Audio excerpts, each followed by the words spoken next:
Tonight we step quietly into the year 1889, when clay tablets from ancient Mesopotamia begin crossing museum tables in Europe, still carrying dust from cities older than Abraham, older than classical Greece, older than nearly every familiar shape of civilization. You are not watching a golden treasure emerge from a tomb. You are looking at something smaller, duller, and stranger. A tablet of clay. At the British Museum, scholars such as George Smith and later generations of Assyriologists learned that these little baked fragments could speak. At Oxford, Yale, and the University of Pennsylvania, researchers studied similar tablets and confirmed a simple, unsettling truth. The first cities did not merely build walls and temples. They wrote things down. They counted, named, prayed, complained, traded, remembered. And sometimes they remember too much. So, before you get comfortable, take a moment to like the video and subscribe, but only if you genuinely enjoy what I do here, and while the room grows quiet, write where you are listening from and what time it is there. Somewhere, perhaps, another person is lying under a different sky, hearing the same ancient dust begin to stir. You settle into the darkness of southern Mesopotamia, where the land lies wide and low beneath a pale bronze sky. The air smells of river mud, dry reeds, animal dung, and smoke from cooking fires. Far away, waterbirds cry along the marshes, while the Euphrates shifts in its bed like something half awake. There is no marble here, no clean white columns, no silent museum glass. There is heat. There is clay beneath your feet. There is the slow labour of hands shaping wet earth into bricks, bowls, seals, tablets, and graves. You feel the grit of the plain against your skin. You hear sandals pressing through dust. You see men and women moving between canals, storehouses, reed huts, and temple platforms rising above the settlement like artificial hills. The world is young, but not simple. Records from ancient Uruk confirm that by the late 4th millennium before the Common Era, people in southern Mesopotamia were already using early writing to manage grain, labour, livestock, and temple goods. As a mainstream fact, yes, but listen to what that means in the dark. Before most human voices vanished forever, someone decided that memory needed a body, so they gave it clay. A scribe sits with a reed stylus in his hand. He does not know that you're watching him. He does not know that universities across oceans will one day study the angle of his marks. He only knows the damp tablet before him, the smell of river silt, and the pressure of time. The stylus sinks softly. A wedge appears. Then another. This is how a thought becomes a fossil. The tablet at the centre of tonight's mystery is not a shining object. It does not glow. It does not hum. It waits, which is almost worse. It carries signs made by someone who lived in a city where gods were treated like landowners, stars were watched like royal messengers, and kings claimed that power had descended from heaven. That phrase is important. Power descended from heaven. A cautious scholar might remind you that Sumerian texts are religious, political, poetic, and practical all at once. A careful debate continues among historians about how literally such lines should be read. Were they theology, propaganda, ritual memory, or inherited fragments of something much older? The question remains open, and it breathes quietly behind every translation. You are not asked to believe too quickly. You are asked to listen slowly. The tablet speaks in a language no living child first learns at home. Sumerian became silent long ago, yet it survived in schoolrooms, temples, lists, hymns, and copies made by later scribes. Imagine that. A dead language kept alive by discipline, repetition, and fear of forgetting, rather like some office passwords today, except written with wedges and guarded by priests. Humanity has always had strange filing systems, but this one was sacred. In the corners of the ancient world, tablets were not always treated as casual notes. Some were tools of administration, others were offerings, others preserved hymns, myths, omens, and lists of kings whose reigns stretch into impossible lengths, and among them certain fragments seem to whisper of a time when human beings were not yet settled into their familiar role. Long before recorded history, the old stories suggest there was order before humanity. There were powers. There were tasks. There were decisions made somewhere beyond ordinary human reach. You lie still, and the desert night forms around you. The heat fades from the baked walls. A thin wind moves across the plain, carrying the smell of bitumen from boat seams and damp barley from storage rooms. Somewhere, a child coughs. Somewhere, a donkey shifts its weight. Somewhere, behind a temple wall, a scribe copies a text already ancient to him. That is the most unsettling part. The Sumerians themselves often look backward. They did not always speak as inventors of everything. They spoke as inheritors, receivers, restorers. Their cities rose from mud, but their myths pointed beyond the mud. They told of divine plans, primeval waters, founding moments, lost kings, and a world arranged before ordinary people began their work beneath the sun. Perhaps every civilization does this. Perhaps every people places wisdom in the mist behind them, because the past feels safer when it is grand. Yet the Sumerian case is unusually old, unusually detailed, and unusually physical. The clay remains, the marks remain, the broken edges remain. A fringe tidbit lingers here, softly but persistently. Some modern seekers claim that certain Sumerian tablets preserve memories of non-human teachers or visitors from the sky. Most professional historians do not accept that as a literal reading. Still, the popularity of the idea reveals something fascinating. Even now, people sense that these texts are reaching toward origins we cannot fully hold. You can almost understand the temptation. The signs are so old, the gods are so busy, the numbers are so strange. But the deeper mystery may not require shining craft above the clouds. It may be stranger to consider that ordinary human beings, living among reeds and mud brick, already built a mental universe vast enough to contain divine labour, cosmic hierarchy, lost ages, and the uncomfortable question of why humanity exists at all. That question rests inside the tablet like a seed. Why were humans made? Were they beloved children? Clever servants, noisy replacements, or necessary workers in a system older than themselves? The Sumerian myths do not answer with one clean voice. They murmur, they contradict, they overlap like shadows from many lamps. Perhaps that is why they feel real. You see the tablet now on a wooden table, not in ancient Sumer, but in the cool restraint of a museum room. A scholar bends over it with careful eyes. The clay is cracked along one side.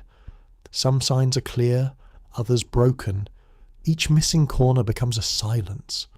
Each silence becomes a place where imagination gathers. The tablet does not reveal everything. It reveals enough. It suggests that humanity once placed itself inside a vast structure of heaven, earth, labour, kingship, memory, and divine intention. It suggests that people long ago asked questions we still ask, though we ask them with the electric lights above us and phones beside our beds. Who made us? What are we for? What did we forget? Outside the imagined museum, rain taps softly against modern glass. Inside the ancient room of your mind, dust settles over the plain. Two worlds touch for a moment, separated by thousands of years, joined by a wedge in clay. The scholar reads, the scribe presses, you listen, and slowly, without force, the tablet begins to feel less like an artifact and more like a door. Not a door that opens easily, not a door with hinges, handles, or polite instructions. More like a buried entrance under a field, found by accident when the ground gives way. Beyond it lies a memory shaped by rivers. Beyond it lies a civilization that measured grain and stars with the same seriousness. Beyond it lies the uneasy possibility that humanity's oldest written voices were not only recording their world, they were trying to explain why the world had been arranged with humans inside it. For now, the clay remains still, but in the stillness, Something ancient has already begun. Your attention moves closer to the hands that made memory solid, not the hands of kings, nor the hands of warriors, but smaller hands in a shaded room, stained by clay, reed fibre, oil, and dust. The world outside is wide and loud with labour, yet here the sound narrows into a soft pressing rhythm. A reed touches wet clay. A sign appears. The room smells of damp earth and sun-warmed straw.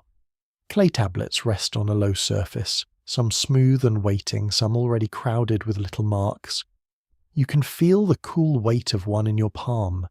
It is heavier than it looks, plain as a roof tile, and yet it has survived storms, invasions, forgetting, and the wonderful incompetence of many later builders. Humans lose things constantly. The Sumerians fought back with mud. A scribe does not begin as a dreamer. He begins as a student, repeating signs until his wrist aches.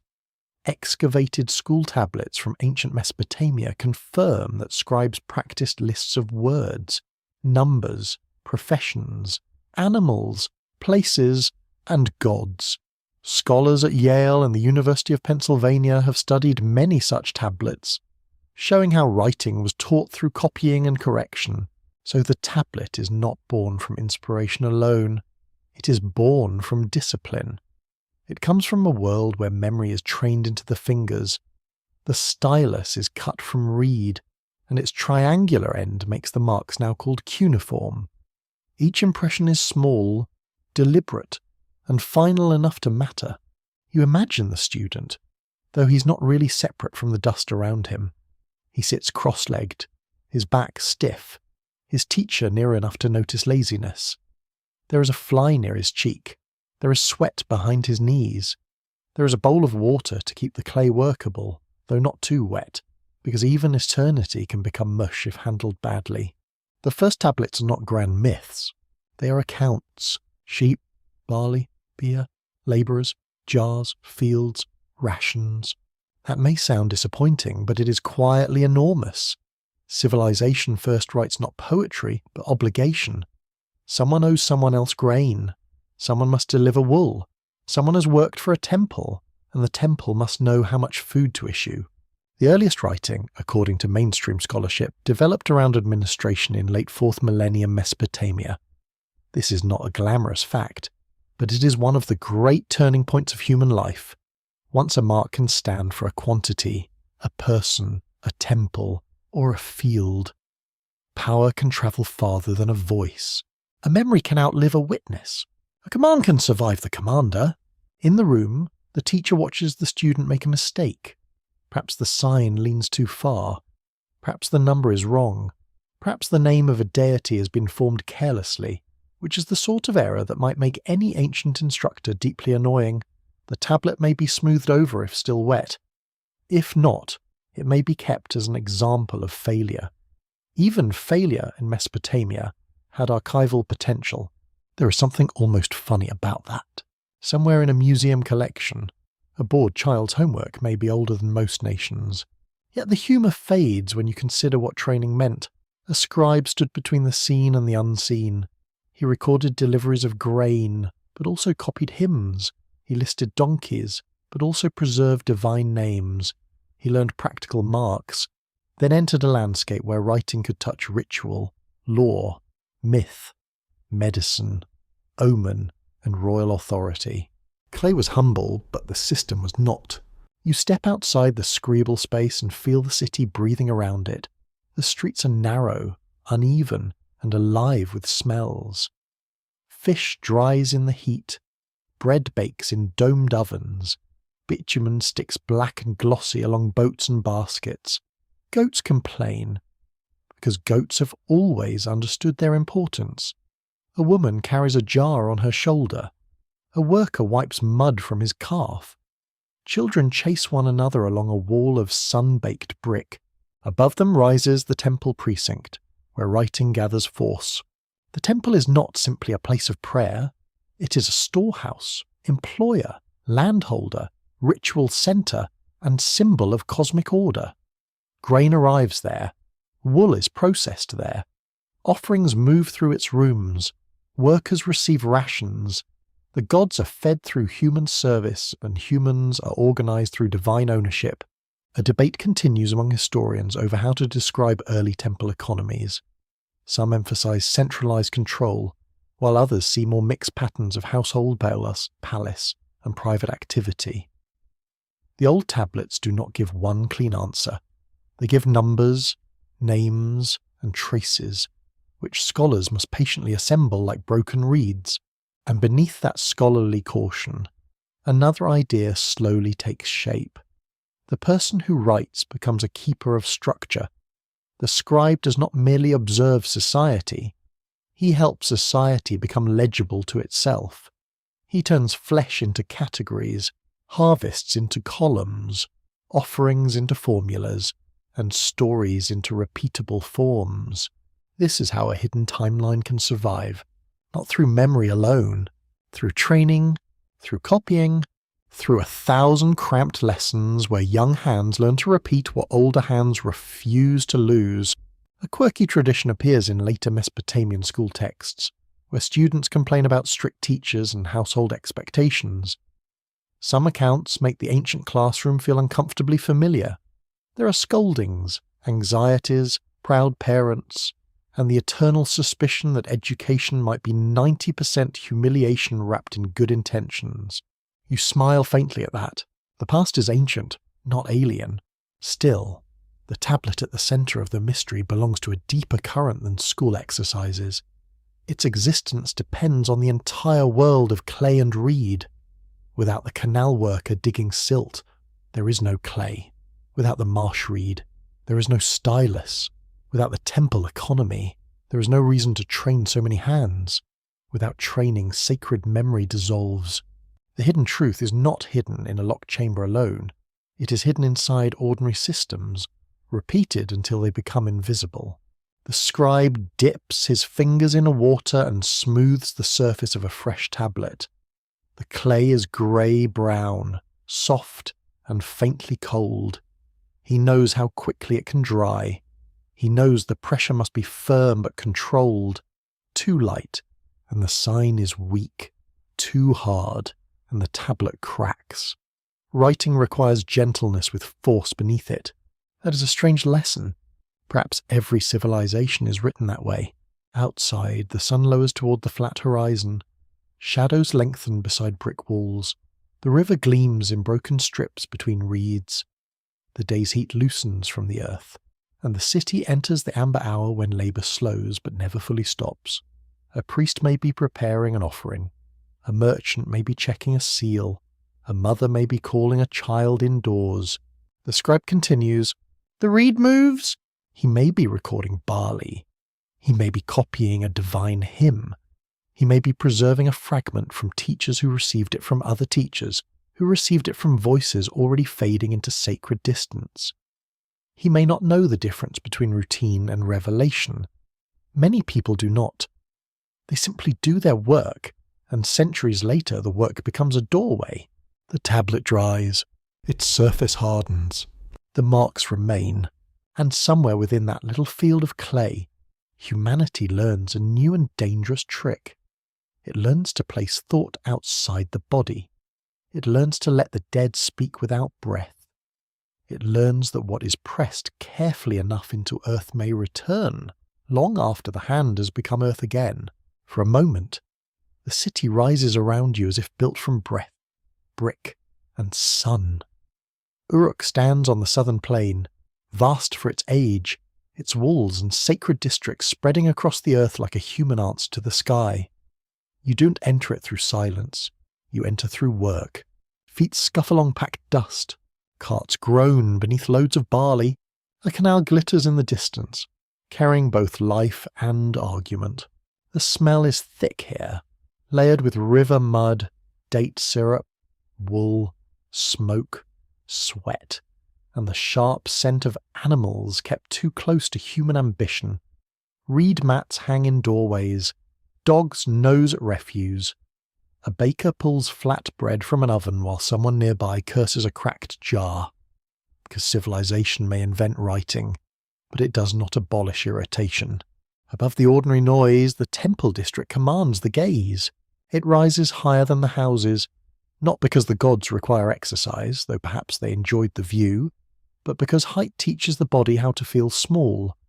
Platforms of mud brick lift sacred rooms above the plain. Whitewashed surfaces catch the light. Processional paths draw people inward. Offerings move upward. Orders move downward. The city listens to heaven, but not in a vague way. It listens through systems. Records from excavations at Uruk confirm that the city became one of the earliest great urban centres in the world during the 4th millennium before the Common Era. Archaeologists from German expeditions and later scholars working in major universities have shown that Uruk's temples, administrative tablets, cylinder seals, and monumental buildings reveal a society of startling complexity. That fact rests quietly beneath the story.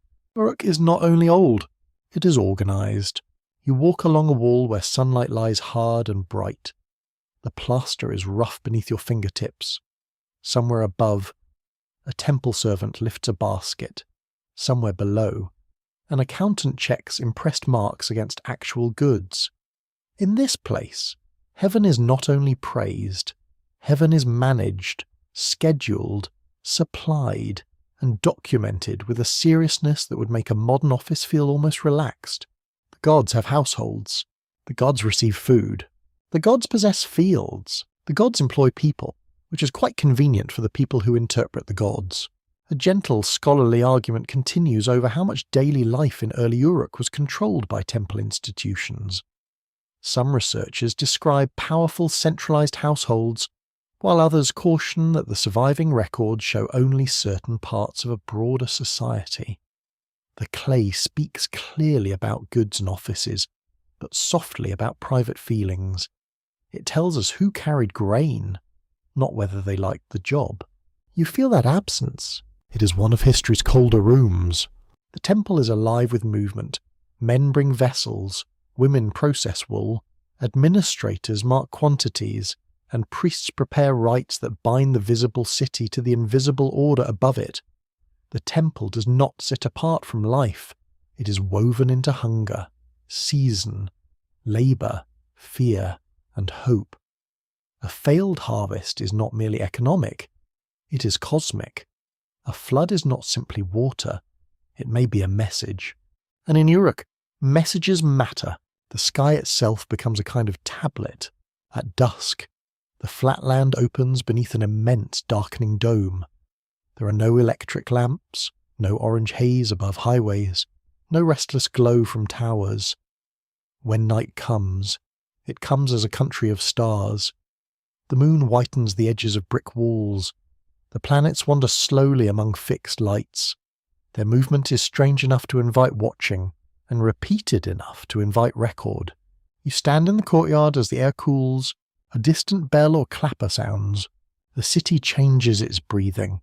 Temple specialists observe, remember, and compare. Not every early practice can be reconstructed with certainty. But Mesopotamian culture eventually developed one of the most detailed traditions of celestial observation in the ancient world. Later, Babylonian astronomical tablets show the long inheritance of sky watching, and that inheritance did not appear from nowhere. The roots run deep. The Sumerian world understands order through correspondence. Earthly kingship reflects divine will. Ritual timing follows sacred patterns. The storehouse depends on the field depends on water depends on season, and season depends on the turning sky. Nothing stands alone. Everything leans upon something else.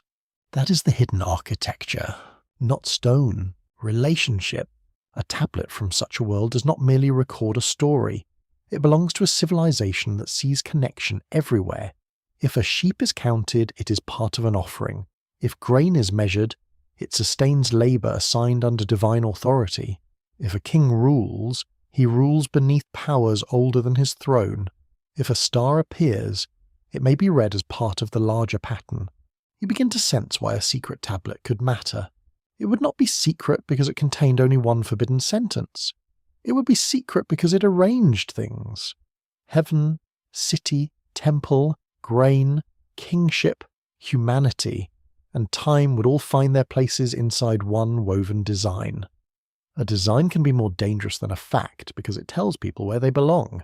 A quirky fragment from later tradition says Uruk was linked with Gilgamesh, the restless king who had become one of the most famous figures in ancient literature.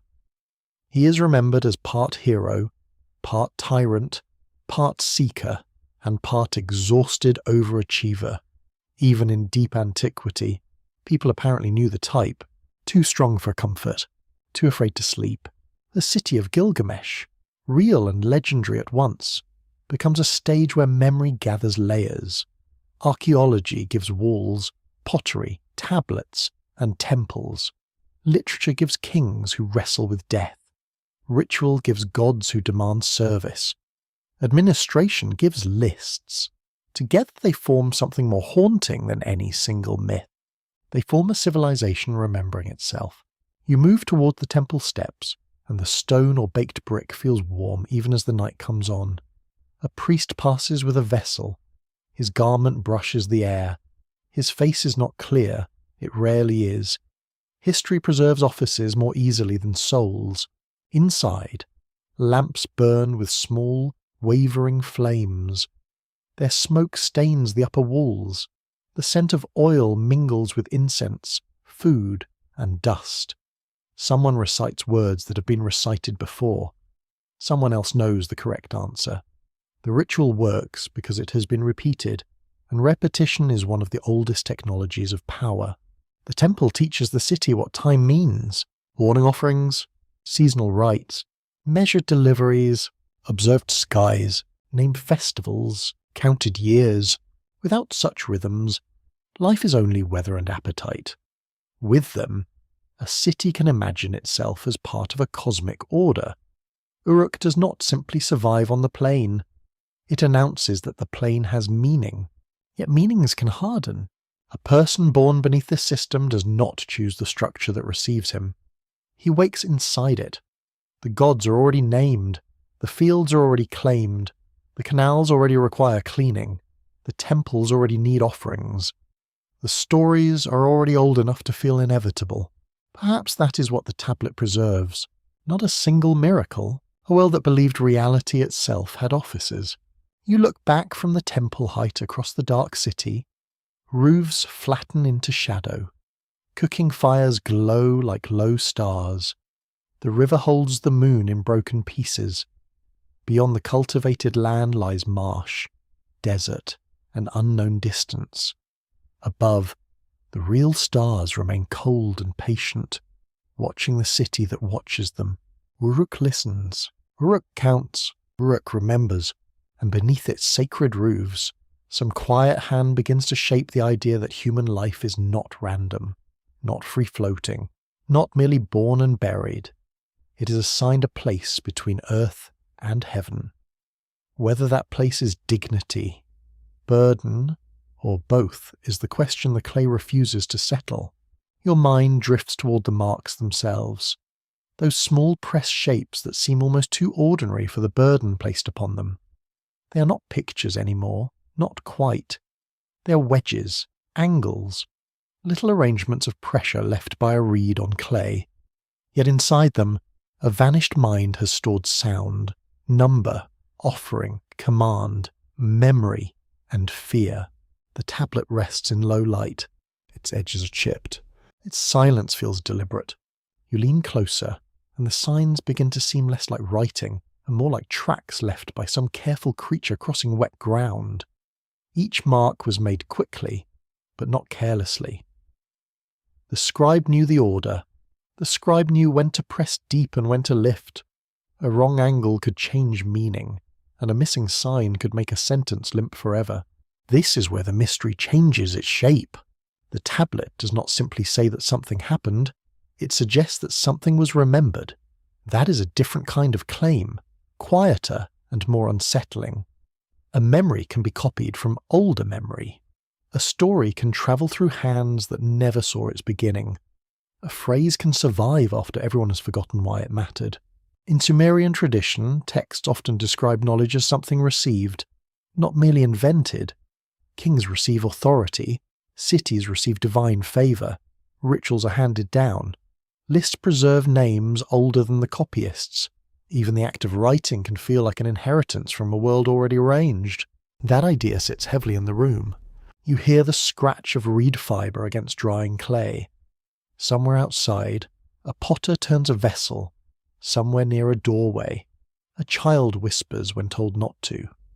The light is thin and gold, slanting across the tablet until each wedge casts a tiny shadow. It's strange to think that shadows this small can trouble history. A mainstream fact anchors the scene.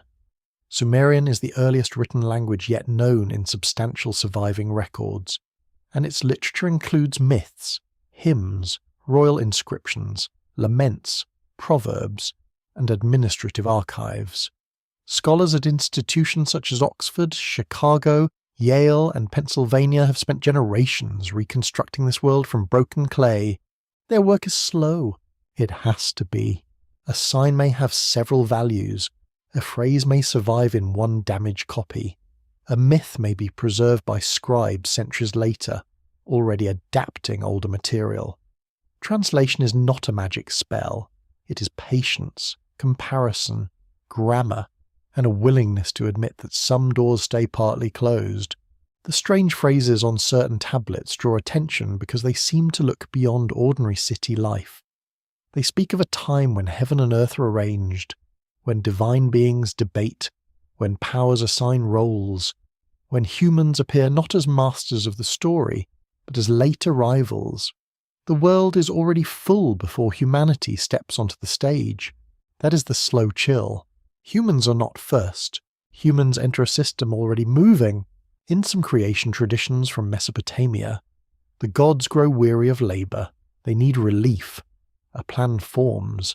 Humanity is shaped for work, sacrifice, maintenance, and the endless practical problem of keeping divine households supplied. This is not the comforting image of humanity as the centre of everything. It is more like being hired by the cosmos with no opportunity to negotiate wages. A little sarcasm is allowed there. Ancient theology had management issues, yet the myth carries a grave intelligence. It reflects a society where labour is everywhere. Canals must be dredged, fields must be planted, bricks must be moulded, sheep must be counted, grain must be ground. Temples must be supplied.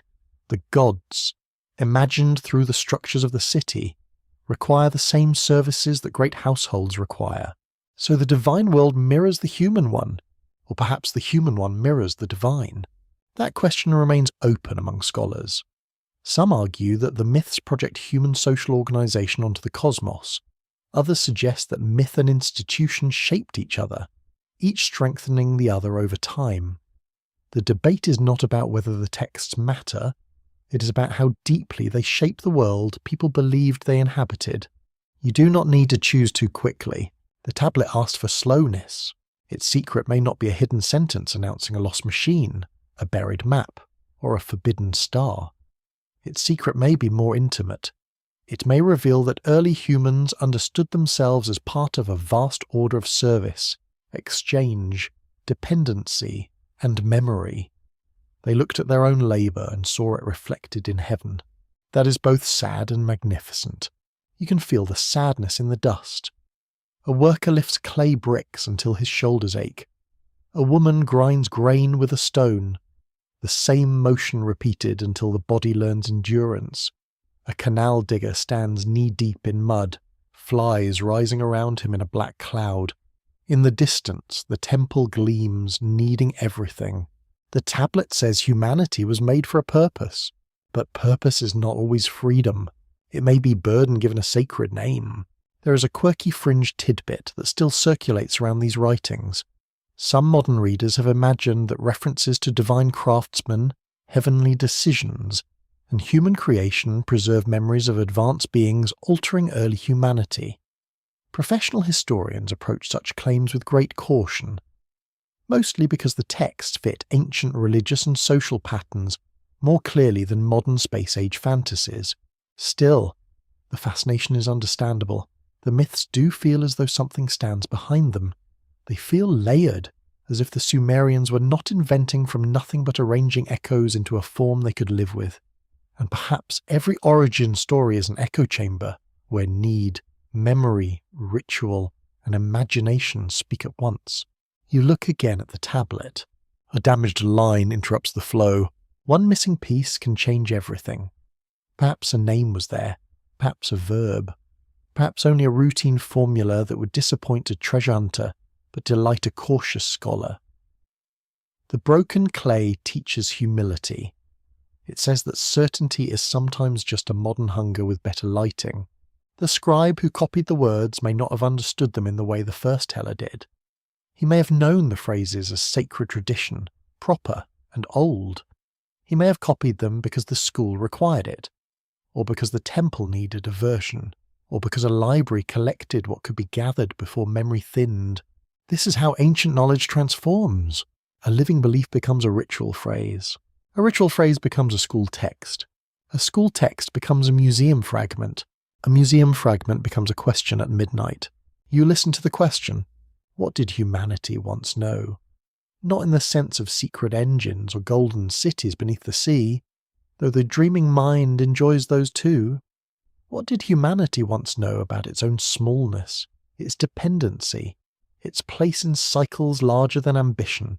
The tablet may preserve a worldview we have partly lost, not because modern life is foolish, but because modern life is loud.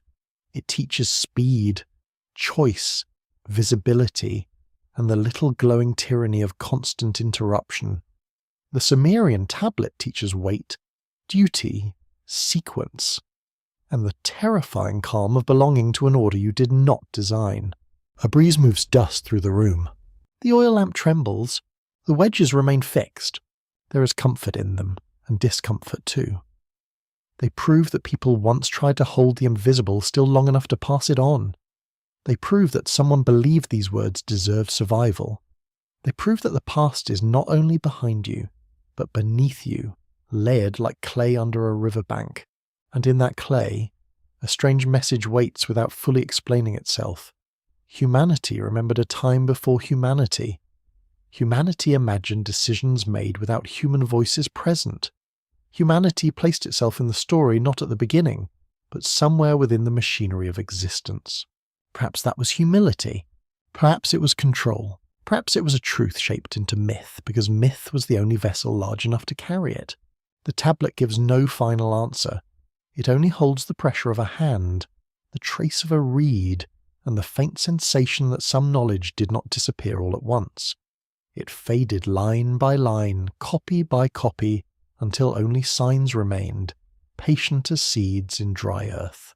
In the quiet centre of the tablet, a pattern begins to gather around names, not names in the simple sense, as if you were reading a list of neighbours, debtors, or stubborn cousins. These are older names, weighted names, names belonging to beings who stand above fields, storms, waters, fertility, craft, judgment, and the uneasy ordering of the world. You feel the air change. The clay is no longer only clay, it becomes a meeting place. A name in ancient writing is not decoration. It carries presence. To write a divine name is to make a controlled opening in the surface of the world. The signs do not summon thunder into the room, at least not in a way a cautious museum guard would appreciate, but they do something nearly as powerful. They organize fear. They give shape to invisible authority. Sumerian texts preserve many divine figures, yet certain names stand with particular force, and Lord of Heaven, Enlil, associated with authority, air, and command. Enki, linked with wisdom, sweet waters, and cunning intelligence. Ninhursag, motherly and creative. Inanna, fierce and radiant in love, power, and conflict. Utu, the sun and judge. Nana, the moon, measuring night with pale patience. 7 names can feel like a system, not always officially fixed as 7 in one neat list, because ancient religion rarely behaves like a filing cabinet. Still, when these major powers appear across myths and hymns, You sense a structure larger than personality: heaven, command, water, birth, desire, justice, and time. The old world arranges itself through divine offices, each one touching human life from a different angle. A mainstream fact rests beneath this vision. Sumerian religion was polytheistic, with city temples dedicated to major deities whose cults were tied to local identity, kingship, economy, and ritual life. Research associated with major university collections and archaeological projects has shown how divine names appeared in inscriptions, offering records, hymns, and administrative texts. The gods were not distant ideas. They had houses, they had staff, they had dinner plans, apparently. That little absurdity should not make them seem less serious. In Mesopotamia, feeding the gods through offerings did not mean people thought divine beings chewed like tired farmers after a long day. Ritual feeding affirmed relationship, order, and dependence. The temple table became a model of cosmic exchange. Humans gave and hoped the world would continue answering. You stand inside a dim chamber where offerings have been arranged: dates, bread, beer, oil, wool, incense, and perhaps meat rest in careful order. The smell is thick, warm, and faintly sweet. Smoke curls upward in slow grey strands. A priest moves with practiced calm, not rushing, because sacred procedures dislike impatience. Outside, the city waits for rain, harvest, trade, childbirth, legal judgment, and the return of ordinary luck. Inside, divine names gather like pillars in the dark. Each name implies a force that can bless or ruin. Each force must be honoured, named correctly, placed correctly, approached correctly. The tablet's secret begins to resemble a map of authority, not a map of roads, a map of dependence.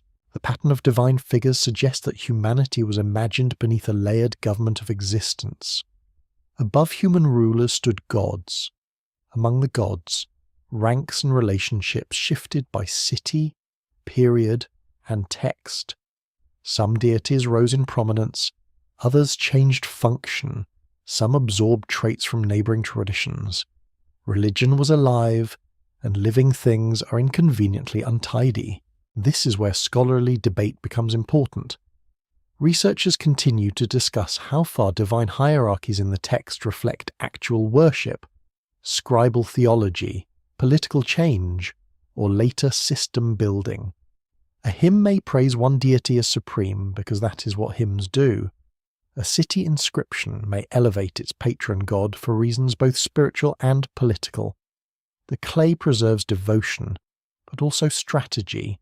You let that complexity remain. It makes the world more human. The fringe tidbit slips in quietly here, as it always does with Sumer.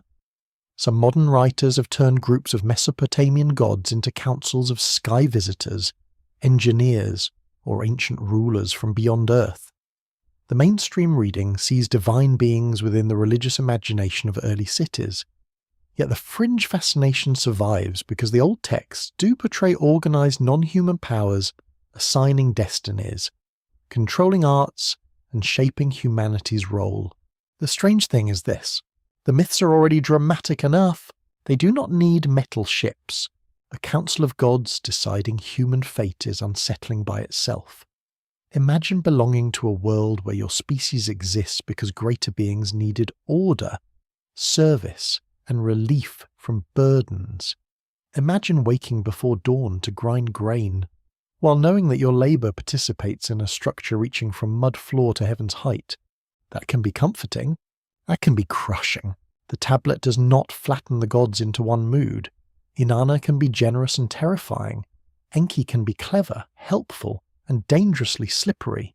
Enlil can grant kingship, but also unleash judgment. Utu shines as judge, but sunlight exposes what people would rather hide. Nana measures the month, and measurement is never innocent. To measure is to limit, to name is to bind, to remember is to refuse disappearance. You sit with those ideas as the night deepens. The city has grown quieter but never silent. A dog barks, then stops. Water laps against a canal bank. Someone coughs behind a reed screen, far away. A drumbeat rises and fades, perhaps ritual, perhaps celebration, perhaps someone making noise because human beings cannot leave peace alone for long. The divine names continue their slow work inside the tablet. They do not merely decorate mythology. They hold categories of human experience: sky, storm, fertility, justice, desire, death, birth, time, wisdom, craft, kingship. To speak of gods is to speak of how people divided reality into powers they could address. A god is also a grammar for fear and hope. The old scribes understood pattern. They inherited lists, grouped names, ranked beings, and taught students how the invisible world was ordered. Lists were not boring to them. Lists were civilization with its sandals tied. A list could hold birds, stones, cities, professions, stars, gods, and the proper sequence of things. To modern eyes, this may seem dry. To ancient eyes, it may have felt like rescue from chaos. There is tenderness in that. People were trying to keep the world from scattering. The number 7 begins to glow softly in the imagination, though one must handle it carefully. Later, Mesopotamian traditions often treated 7 as symbolically powerful, appearing in divine groups, ritual patterns, demons, sages, gates, and cosmic arrangements. Not every appearance proves one's secret doctrine. Still, repetition gives the sleeping mind something to follow. 7 can feel complete. 7 can feel watched. 7 can feel like a door with many locks. In the tablet's world, knowledge is not democratic. Divine powers possess plans, decrees, and sacred ordinances. Humans receive fragments through ritual, kingship, dreams, omens, and priestly expertise. The deeper system remains above them, as the stars remain above the reed roofs. A person can see the lights, but not touch their fire. Perhaps this is why the names feel like a hidden structure. They stand between humanity and the unknown. They make mystery approachable without making it small. Each name is a step, but the staircase disappears into darkness. You look at the tablet again and sense the old system breathing. Not loudly, not like a monster. More like a great sleeping house filled with rooms, each room belonging to a power older than you. Each door marked with a name you must pronounce carefully. Humanity is somewhere inside that house.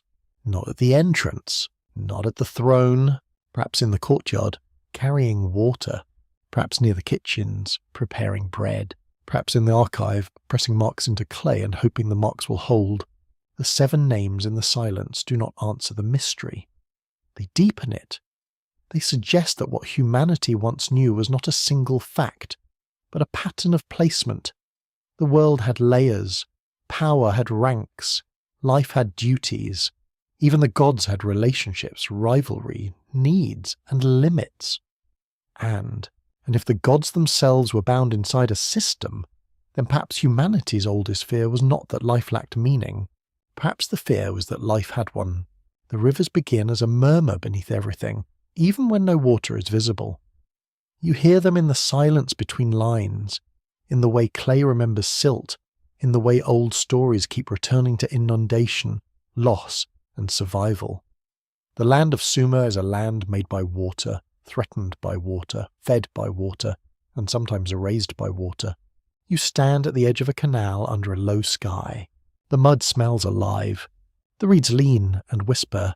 A brown current moves past your feet. Slow on the surface and powerful beneath it. It carries chopped straw, fish scales, rotting leaves, and the faint shine of sky. Along its banks, farmers guide water into fields of barley. Children splash where they should not. Men strengthen embankments with baskets of clay. Everyone knows the river is useful. Everyone knows usefulness is not the same as kindness. The flood is not only an event here, it is a memory with teeth. Sumerian and later Mesopotamian texts preserve flood stories in several forms. including traditions associated with Ziusudra, Atrahasis, and Utnapishtim. Scholars at major universities have compared these accounts with the larger body of ancient Near Eastern literature, showing that flood memory became one of the region's most enduring narrative patterns. That fact matters because floods are not abstract in this plane. The Tigris and Euphrates do not behave like decorative rivers in a palace garden. Their courses shift. Their floods can arrive with force. Their waters can bring fertility, then ruin, then silence. A house made of mud, brick understands this very well. So does a farmer watching water climb a wall. You feel the old fear rising through the soil. A storm gathers far away, beyond the horizon. The air thickens. Birds lift from the marsh in sudden alarm. The smell changes first, becoming metallic and damp, as if the sky has opened a jar of cold stone. Workers hurry along the bank, shouting instructions. A donkey refuses to move, because even disaster must pause for stubbornness. Then the water comes. Not all at once. That would be too theatrical, and rivers are often more patient than kings. First it rises along the lower reeds, then it licks at the path, then it begins taking the edges of things. A basket, a broken brick, a child's toy made from clay. A line of ants vanishes without ceremony. The world loses its boundary. In the flood traditions, humanity's destruction is not usually random. There is divine dissatisfaction, noise, disturbance, decision, warning, and preservation. The gods may argue among themselves. One figure may reveal what another wishes concealed. One human household may be saved, not because humanity is innocent, but because total erasure proves inconvenient, regretful, or impossible. Ancient theology, once again, has committee problems. Yet beneath the divine quarrel lies a profound question. What happens when the order that made humanity also chooses to unmake it? If people exist within a cosmic system, then disaster is never merely disaster. It becomes judgment, correction, secrecy, or reset. The flood breaks more than houses. It breaks the timeline. You watch a city become uncertain of itself. Walls soften, storehouses collapse, fields turn into sheets of brown water. The temple platform remains visible longer than the roofs, rising like a last thought above the plain. People cling to high places. Animals cry in confusion.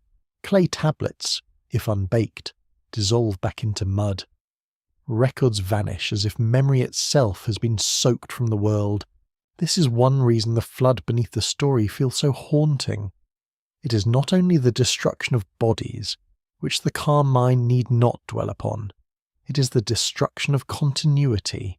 Names disappear, boundaries vanish, debts are washed clean, which probably pleased a few people very briefly. But so are offerings, marriages, fields, and graves. A debate continues among historians and archaeologists about the relationship between Mesopotamian flood myths and actual ancient flood deposits found at sites such as Uruk, Uruk, Kish, and others. Some layers show local flooding, but no single archaeological flood explains every later story. The evidence suggests memory, environment, theology, and literary art flowing together. That is often how old truth survives. Not as a photograph, as sediment, layer upon layer. You can imagine the survivors when the waters fall. They move slowly over ground that no longer feels familiar. Silt covers thresholds. Dead reeds lie tangled against walls. Boats rest where streets used to be. The smell is sour and green. Flies gather. The sun returns with almost rude brightness, shining on everything that has been rearranged without permission. Someone searches for a tablet. Someone searches for a name. Someone searches for a reason. The flood story gives reason, but not comfort. It says that before the waters, there was a world. It says that the world grew unbearable to the divine order. It says that a chosen human was warned. It says that knowledge crossed the waters in a boat, carrying seeds, animals, skills, rituals, and the fragile permission to begin again. That is the hidden timeline opening. There is a time before the flood, There is a time after the flood. Between them lies a rupture that no calendar can fully repair. In some versions of Mesopotamian tradition, the flood divides eras of kingship and human memory. Cities that existed before the flood acquire a misty, almost impossible quality. Their kings reign for astonishing spans. Their names seem less like ordinary rulers and more like markers of a world beyond ordinary history. The numbers become strange. The past stretches. The mind hesitates. A quirky fringe tidbit attaches itself naturally to these impossible lengths. Some modern interpreters claim that the vast reigns before the flood point to lost technologies, altered lifespans, or memories of non-human rulers. Mainstream scholars usually read them as symbolic, theological, or royal expressions of deep antiquity. Still, the numbers succeed at one thing. They make the old world feel almost unreachable. Perhaps that was the point. The past before catastrophe is not supposed to feel normal. It is supposed to feel larger, slower, and more dangerous. It is the time beyond living witness, beyond family memory, beyond the comfortable gossip of grandparents. It is the great earlier age, the age that can only be approached through lists, names, and myth. The flood does not erase everything. It selects. That may be the more unsettling idea. Total destruction is clean in a terrible way. Selection leaves questions. Why this person? Why this story? Why this tablet? Why this fragment and not another? Every surviving object from deep antiquity has passed through an absurd gauntlet of chance. Fire could have destroyed it. Water could have dissolved it. A foot could have crushed it. A careless excavator could have missed it. Yet some clay endured. Some words crossed. You sit beside the receding water and feel evening settle over the soaked plain. Frogs begin their small rough music. Smoke rises from a newly lit fire. The first stars appear in the washed sky, looking impossibly calm above a world that has been damaged.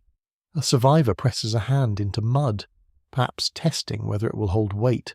The hidden knowledge is not a secret because it is flashy. It is secret because it survived in fragments after a break no one could fully mend.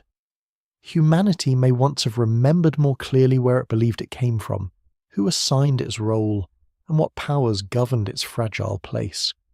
Then water entered the archive. Lines dissolved. Cities sank into silt. Stories hardened into symbols. The tablet that remains does not give you the flood as a weather report.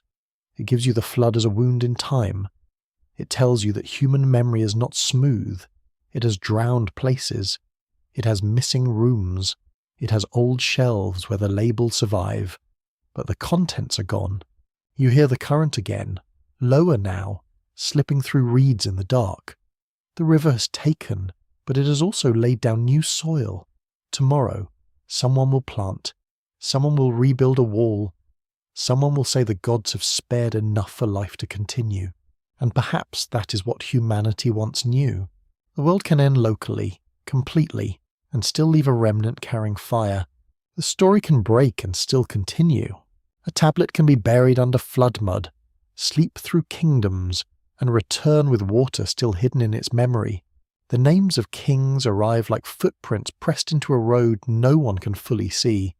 They come from a list, plain in appearance, almost bureaucratic in its confidence, and yet it opens into one of the strangest corridors in ancient memory.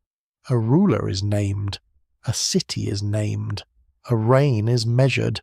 Then the numbers begin to stretch. They do not stretch politely. They become immense. You see a tablet lying under the soft amber light of a lamp, its surface carrying columns of rule, succession, and fate. The list speaks with the calm voice of administration, which somehow makes the impossible feel even stranger. It does not shout.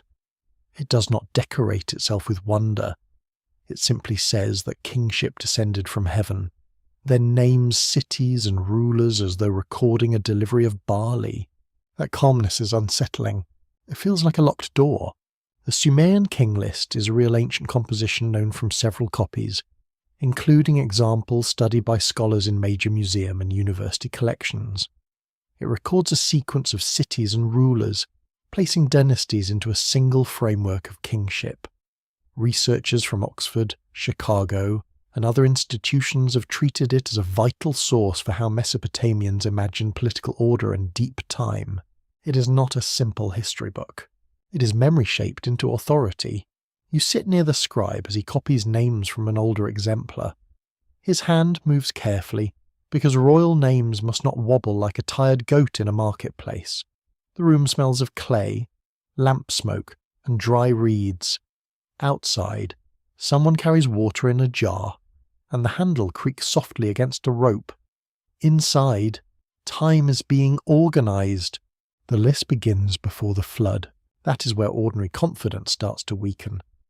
Kings rule in cities such as Eridu, Bad Tibera, Larak, Sippar, and Shuruppak.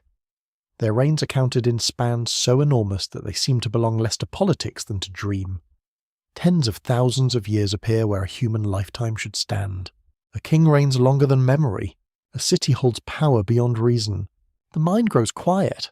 Mainstream scholars usually understand these vast reigns as symbolic expressions of primeval time. Divine favour, royal legitimacy, or scribal number traditions. They do not read them as straightforward lifespan records. Yet even with that caution, the list remains remarkable. It reveals that ancient scribes imagined human political order reaching back into an age almost beyond measurement. Kingship does not grow slowly from human agreement in this vision. It comes down, it descends. The phrase carries the whole weight of the mystery. Kingship comes from above, from heaven, from the realm of the gods. Authority is not invented around a campfire by ambitious elders pretending to be wise, although one suspects that happened often enough. In the list's sacred logic, kingship is a heavenly institution placed upon the earth. That changes everything. A king is not merely strong. He is positioned. A city is not merely successful. It has received the burden of rule. You imagine the first city named in the list, standing in the humid south, close to marsh and sacred water. Its walls are low, its shrine old, its streets smelling of fish, clay, and reeds. Whether the specific sequence preserves historical memory, theological order, or political fiction remains debated, but the imagined effect is clear. The world is being given a spine. One city holds kingship, then another receives it, then another. Power travels like a sacred object passed from hand to hand, sometimes peacefully in the text, sometimes after catastrophe, sometimes after the flood has cut the world in two. The list turns political change into cosmic transfer. Instead of chaos, there is sequence. Instead of random ambition, there is a pattern. Human beings love patterns. They make terror easier to shelve. A scholarly debate continues over how much historical data can be recovered from the king list. Some early rulers appear connected to known cities and traditions, while others seem legendary or shaped by ideology. The list also leaves out certain dynasties and rearranges complex realities into a single line of succession. It is not false in a simple way. It is purposeful. That may be more interesting. Purposeful memory tells you what a society needed to believe. In this case, the belief is powerful. Political life is ancient. Order has divine roots. Cities rise and fall, but kingship itself endures. The office survives the ruin of those who hold it. That is a very Sumerian kind of immortality, and frankly a very bureaucratic one. The man dies. The title continues. The clerk nods. The tablet remains. A quirky fringe tidbit gathers around those impossible reigns. Some modern seekers have suggested that the rulers before the flood were not ordinary humans, but beings of another kind, perhaps semi-divine, perhaps remembered through myth as something greater than flesh. Professional historians remain cautious, reading the numbers through ancient numerology, royal ideology, and literary tradition. Still, the emotional effect is undeniable. Those reigns make the First World feel vast. They make it feel unlike yours. They make the past seem inhabited by shadows too large for ordinary doors. You let the names pass slowly through your mind. Eridu, Bad Tibera, Larak, Sipa, Shurabak. These are not merely places on a map. They become stations in a lost procession, each holding the sacred burden of kingship for a time. The landscape between them is wet, bright, and difficult, crossed by canals, birds, boats, and the endless human desire to turn mud into meaning. Then comes the flood. The list speaks of it almost like a hinge. After the flood had swept over, kingship came down again. The wording varies across copies, and scholars handle each line with care, but the structure is unmistakable. There is a before, there is a break, there is an after. The office returns, but the world has changed. This is the hidden timeline in its clearest shape. Not one continuous road, a road cut by water, a road resumed under different light. You imagine a post-flood city receiving kingship. The ground is dry enough to build again. Bricks rise, storehouses fill, offerings resume. A ruler sits beneath emblems of authority, perhaps believing that order has been restored. Yet beneath his throne lies the memory of interruption. Beneath every title lies the possibility that the system itself can withdraw, disappear, and return elsewhere. Kingship is a gift. Kingship is a burden. Kingship is never fully owned. That idea would have comforted some people and terrified others. A king could claim heavenly approval, but the same tradition shows that kingship moves. No city holds it forever. No dynasty can sleep too deeply. Power belongs to a current older than any palace. That is not exactly democratic, but it is a warning with excellent posture. The list also reveals something about humanity's longing for continuity. Ancient scribes saw shattered city histories, rival traditions, local memories, and old names scattered across time. They gathered them into one sequence. They created a grand line. Not because the past was simple, but because people needed a way to walk through it without falling. You feel that need too. Even now, modern minds arrange history into ages, periods, rises, falls, and revolutions. We pretend the labels are natural, though we invented them to survive complexity. The Sumerian scribe does something similar with deeper darkness. He draws a thread through lost cities and impossible kings, then ties that thread to heaven. The tablet of kings becomes more than a record. It becomes a ladder. At the top, divine order. In the middle, kingship. At the bottom, cities of mud, labour, hunger, fear, and hope. Humanity stands beneath the ladder, holding it steady while rulers climb. Or perhaps humanity is the ground into which the ladder is pressed. The image is not entirely comfortable. Ancient civilization often admired order more than individual freedom, because disorder meant famine, invasion, flood, and the rapid disappearance of everyone's pleasant theories. Night deepens around the archive. The scribe finishes a line and pauses. His wrist aches. His lamp burns low. The king named on the tablet is ancient beyond certainty, yet the act of writing makes him present again. A dead ruler receives a small second life, not through his body, not through his palace, but through signs aligned by a tired hand. The secret is not that every number must be literal. The secret is that the numbers were allowed to be impossible. They were welcomed into the architecture of memory because they gave the primeval age its proper distance. They said, without saying it directly, that the world before the flood was not like the world of ordinary afternoons. It was larger, slower, closer to the gods, and perhaps less safe. The list leaves you with a strange awareness. Humanity once knew itself as late in the story, governed by institutions older than any living person, walking among ruins of names already half legendary. It knew that power could descend, depart, and descend again. It knew that history was not merely what happened, but what survived in an order people could bear to recite. The final wedge dries in the lamplight. A king has been named. A city has passed. The silence keeps the rest. The fields open under a pale morning sky. And the first sound is not music. It is labour. A hoe strikes soil. A basket creaks against a shoulder. A woman pours grain into a stone mortar, and the rhythm of grinding begins before the sun has fully warmed the walls. You stand at the edge of a canal, watching people move with the slow discipline of necessity. They are not background figures in a royal inscription. They are the living weight beneath every temple, every list, every offering, every king who claims that order has descended from above. Their feet press into mud, their palms split, their backs bend beneath loads of clay, reeds, barley, wool, dates, and water. The gods may command, humans carry. That is the ancient arrangement beginning to show itself with uncomfortable clarity.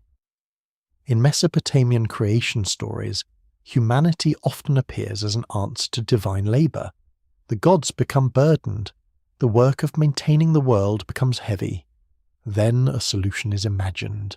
Human beings are made to take up toil, provide offerings, and keep the sacred system moving. It is a solemn idea. It is also brutally practical. A mainstream historical fact stands firmly here. Records from ancient Mesopotamia confirm that temple and palace institutions depended on organised labour, ration systems, agricultural production, textile work, and canal maintenance. Research connected to the University of Chicago, Yale, and the University of Pennsylvania has shown how administrative tablets recorded workers, grain measures, beer rations, and assigned tasks with remarkable detail. So when myth says humans were made for work, it is not floating above life.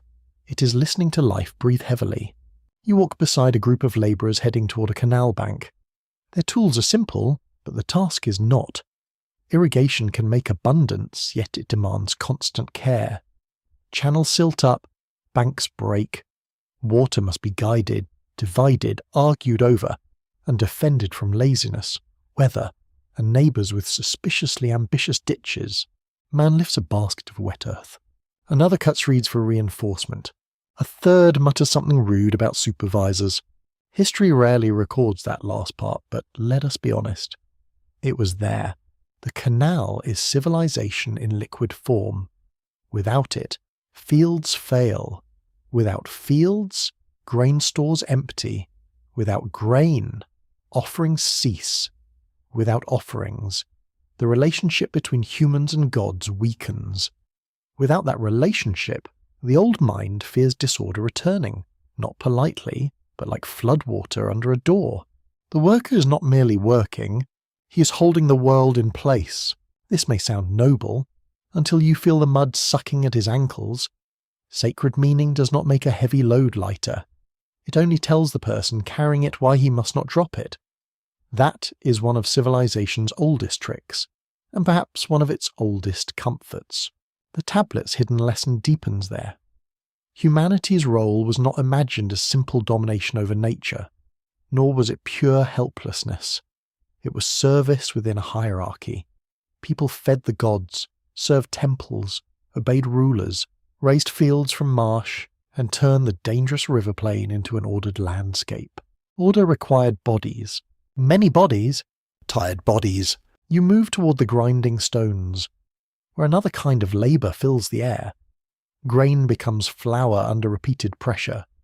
The sound is low and rough, a stone breathing against stone. The smell of barley dust rises softly. A woman's hands move with practiced efficiency. Her bracelets click faintly as she works. Nearby, a child watches, learning without being formally taught, because most lessons begin that way. Mesopotamian records show women working in large textile institutions, especially in weaving and related production. Scholars continue to study ration lists and labour documents that reveal large groups of female workers receiving measured food allocations. The clay gives numbers, but behind every number is hunger, skill, fatigue, and the discipline of the day. The tablet records systems. Your imagination restores weight. In sacred stories, humans may be shaped from clay, mixed with divine essence, breath, or blood depending on the tradition. The exact version varies, and each carries different meanings.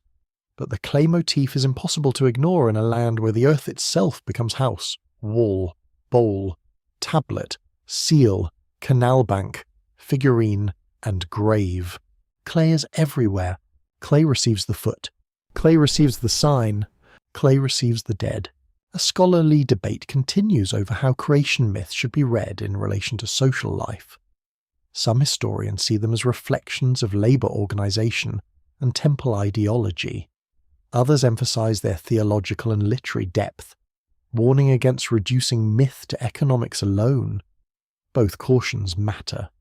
A myth can justify work and still ask cosmic questions.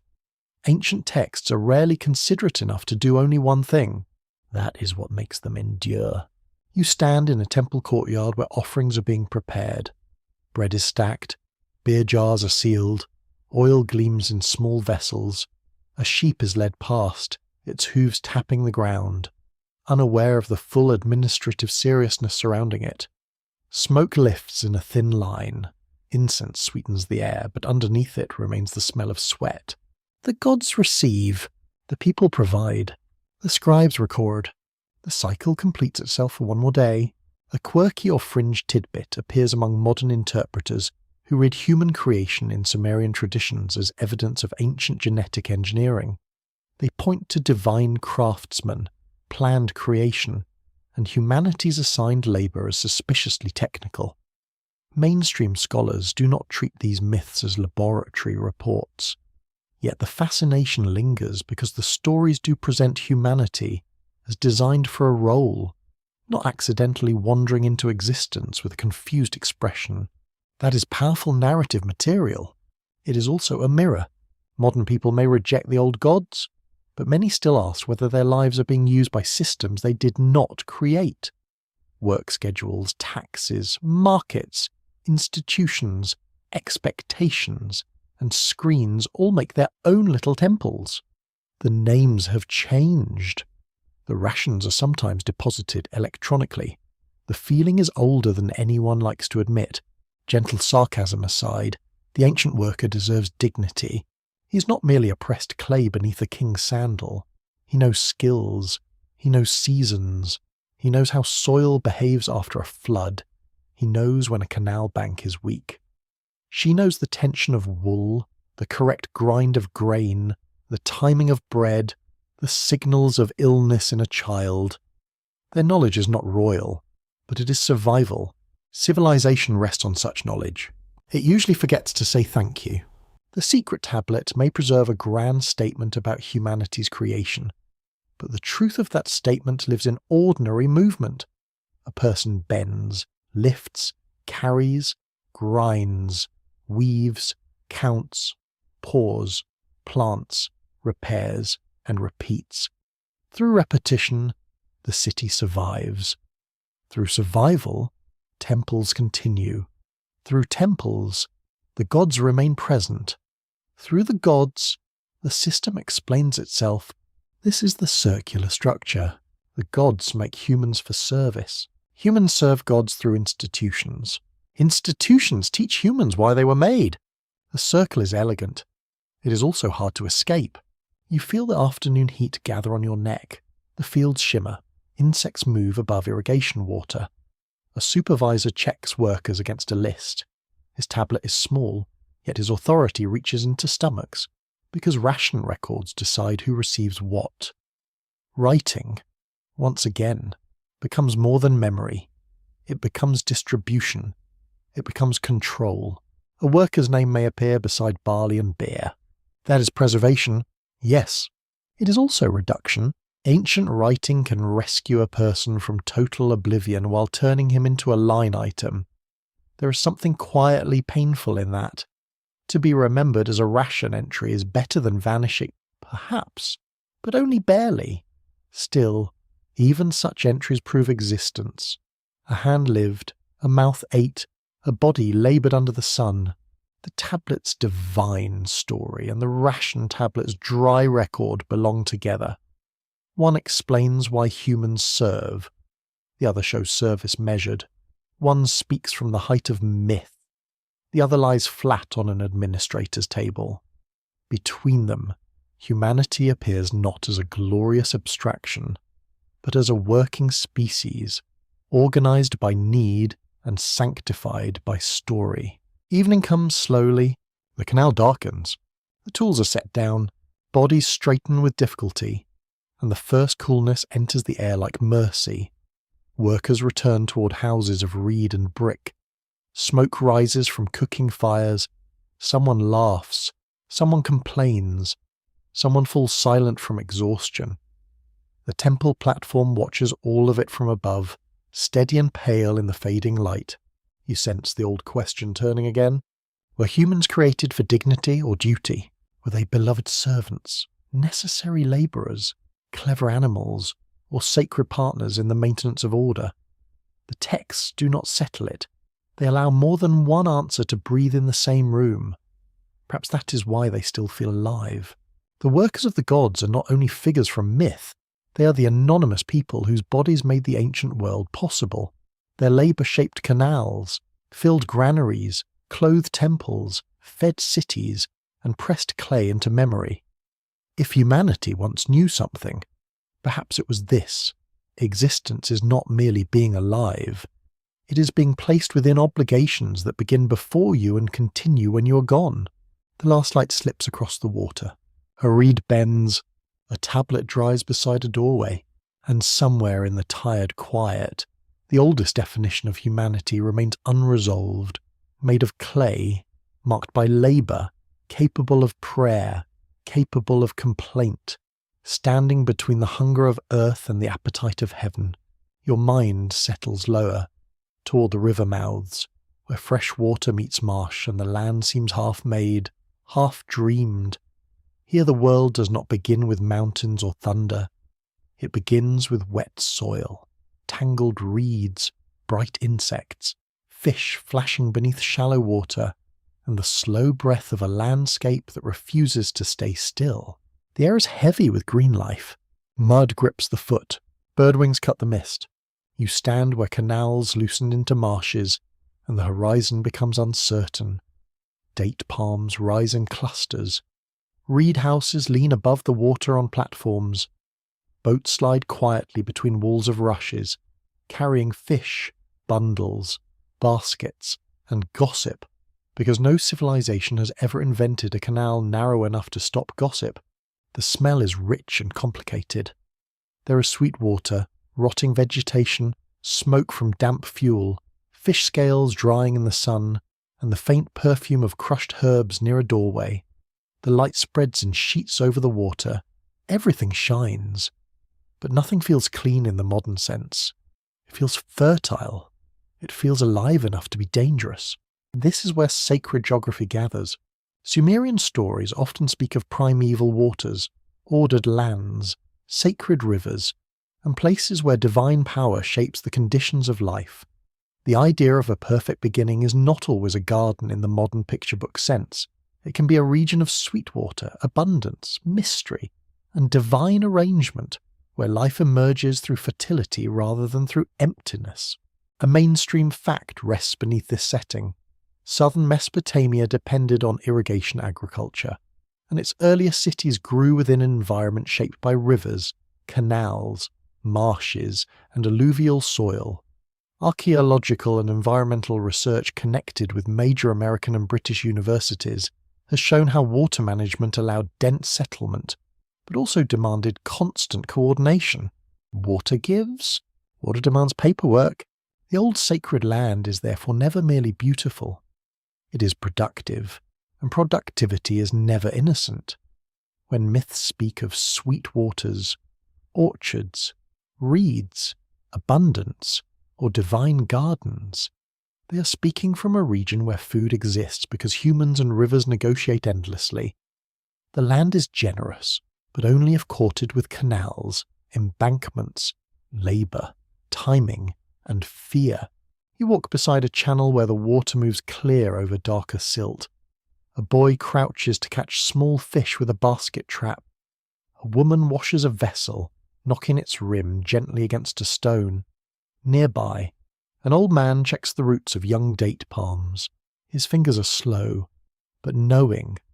The trees are not decoration. Dates are sweetness, calories, trade, ritual, and survival.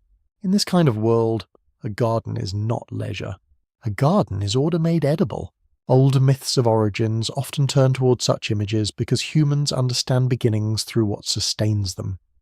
A place of first life must have water, it must have food, it must have shade, it must have animals, plants, and boundaries. Paradise, in the deepest practical sense, is a place where thirst does not rule. That's a humble truth. It is also enormous. You hear the soft creak of a reed boat as it nudges the bank. The boatman steps out barefoot, carrying a bundle of cut rushes. His skin is browned by sun. His movements unhurried. Behind him, the marsh trembles with sound. Frogs click and croak. Birds call from hidden nests. Insects hum above the water like tiny priests chanting very badly. The sacred beginning is noisy. The temple texts may polish it. But the living landscape does not. It splashes, breeds, rots, blossoms, stings, feeds, and swallows. A place of creation is not tidy. It is crowded with becoming. The old Sumerian imagination understood that life rises from mixture, from wetness, from clay, from fertile confusion given form by divine attention. There is a scholarly debate about how later garden traditions across the Near East relate to Mesopotamian sacred landscapes. Some researchers compare riverine paradise imagery with Sumerian and Akkadian ideas of divine abundance, while others warn that similarities can be overstated when texts come from different periods and traditions. The wiser path is cautious wonder. Connections may exist, but they should not be forced. Still, the echoes are hard to ignore. A land watered by rivers, a beginning associated with divine order, a human placed within a living system, a boundary crossed, perhaps, and knowledge gained at a cost. The tablet does not need to become another story to feel familiar. It carries its own world, and that world is already deep enough. In Sumerian thought, the realm of Enki is especially important here, with sweet waters, wisdom, craft, fertility, and cunning associated with his divine presence. Fresh water beneath the earth becomes more than a resource. It becomes intelligence moving under creation. That idea is beautiful. Wisdom as hidden water. Not thunder from above, but a current below. Not a command shouted across the sky, but a source rising through springs, canals, wells, and marsh edges. The old mind sees knowledge as something that flows, nourishes, and sometimes escapes control. Anyone who has tried to manage a canal or a rumour understands this perfectly. A quirky fringe tidbit lingers around these watery origins. Some modern enthusiasts claim that descriptions of primeval lands and divine gardens preserve memories of a real lost homeland submerged beneath the Gulf or buried under ancient flood deposits. Mainstream scholars treat such claims carefully, noting that sea levels, ancient coastlines, and settlement patterns remain complex subjects. Yet the idea persists because the landscape itself feels like a memory half drowned. You look southward, where water and sky blur. The horizon seems unfinished. Perhaps many beginnings feel that way, not like a sharp line, but like a marsh, with solid ground appearing and disappearing underfoot. A person can stand in such a place and believe the world is still being made. One wrong step, and the mud reminds him that creation has not signed any final documents. The garden beneath the rivers is not a place of laziness. It is a place where humans learn dependence. The palm needs water, the field needs a channel, the channel needs clearing, the clearing needs workers, the workers need grain, the grain needs storage, or the storage needs accounting, the accounting needs writing, the writing needs clay, the clay needs river silt. Everything returns to water. Everything returns to mud. You see why origin stories would grow here. The land itself teaches that form emerges from wet earth. Bricks are shaped from clay. Tablets are shaped from clay. Figurines are shaped from clay. Bodies return to clay. To say that humanity was formed from clay is not a metaphor floating above life. It is a statement made by people who built their world from the same substance. The softness becomes structure. The structure remembers softness. Near a small shrine, someone pours water as an offering. The stream falls from a vessel into a basin, catching sunlight for one bright second. The gesture is simple, almost domestic, yet it links household, field, temple, god, and memory. Water is given back to the powers that made water useful. Gratitude and anxiety share the same bowl. You notice the boundary of the cultivated plot. Inside, palms and herbs grow in careful rows. Outside, marsh grass thickens into wildness. The line is not absolute. Lizards cross it. Birds ignore it. Floods mock it. Still, humans keep drawing the line, because a garden is partly a promise that chaos can be persuaded to behave for a season. That promise never fully holds, but it holds enough. The hidden beginning beneath the rivers may be less about a lost paradise than about a lost understanding of relationship. Humans once knew, with the directness of hunger, that life came from systems they could influence but never own.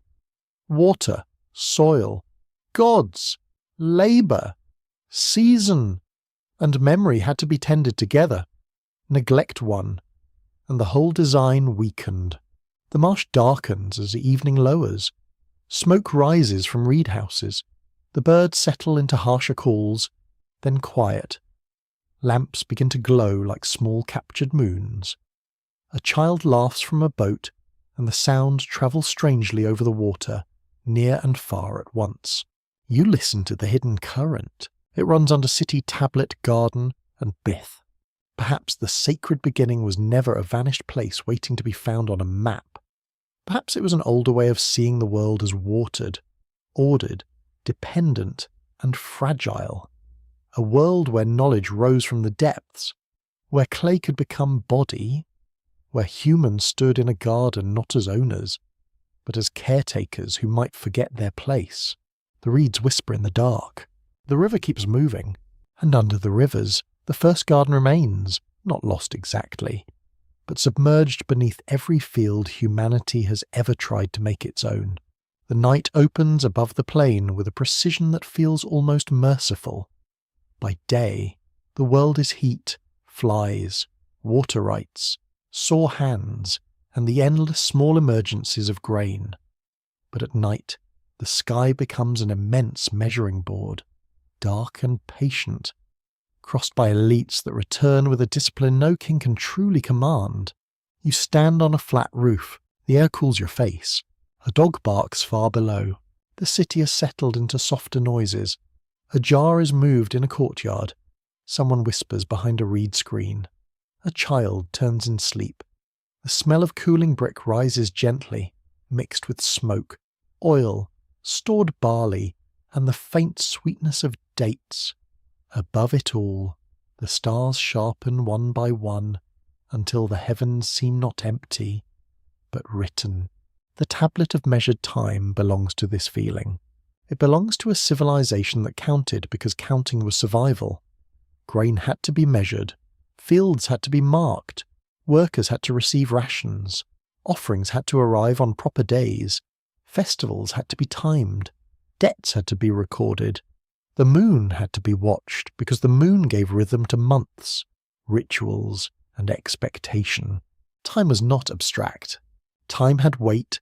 Time filled jars, emptied storehouses, ripened crops, and aged bodies. A mainstream fact stands quietly in the lamplight. Mesopotamian scribes developed sophisticated mathematical systems based on 60, leaving traces still visible in the 60 minutes of an hour and the 360 degrees of a circle. Scholars at Yale, Columbia, and the University of Chicago have studied mathematical tablets showing calculations, tables, and practical geometry with remarkable skill. That fact is almost too familiar now. You glance at a clock and do not think of Sumerian or Babylonian reckoning. You divide the hour without hearing reeds in marshland. Humanity keeps using ancient habits long after forgetting who first made them useful. It is rude, really. We inherited their numbers and forgot to send a thank you basket. Still, The old system remains. 60 is a generous number. It divides easily by many smaller numbers, which makes it practical for sharing, measuring, and calculating. In a world of grain, land, labour, and ritual, divisibility is not a luxury. It is social glue. A bad measurement can become a quarrel. A quarrel can become a lawsuit. A lawsuit can become several tablets and a headache for everyone involved. The scribe does not merely count, he stabilizes trust. You watch him in a dim room, working by lamplight. Before him lies a tablet marked with numbers, not a mythic hymn this time, but something colder and more exact. Columns of figures, measures of barley, perhaps a field calculation, perhaps a table for training students. His reed stylus presses patterns into damp clay, and each mark turns uncertainty into an object. There is beauty in that, a quiet beauty. The tablet's numbers do not sing, but they breathe with order. They say that the world can be divided, compared, predicted, and managed. A field can be assessed, a ration can be assigned, a period can be counted, a lunar month can be observed. The restless world can be made briefly obedient to form. Ancient Mesopotamia cared deeply about calendars, even though calendar systems changed over time and differed by city and period. Months followed lunar cycles, while intercalation helped bring lunar reckoning into relation with the agricultural year. The details are complex, and scholars continue to study how local practice, royal authority, and temple observation shaped timekeeping. That debate matters. A calendar is never innocent. To control the calendar is to control festivals, labour obligations, is debts, offerings, and the rhythm of public life. It tells people when to gather, when to pay, when to plant, when to wait, when to call a day holy, and when to return to work because holiness has apparently ended at sunrise. You feel the old power of that. A temple that measures time helps rule the city without raising a sword.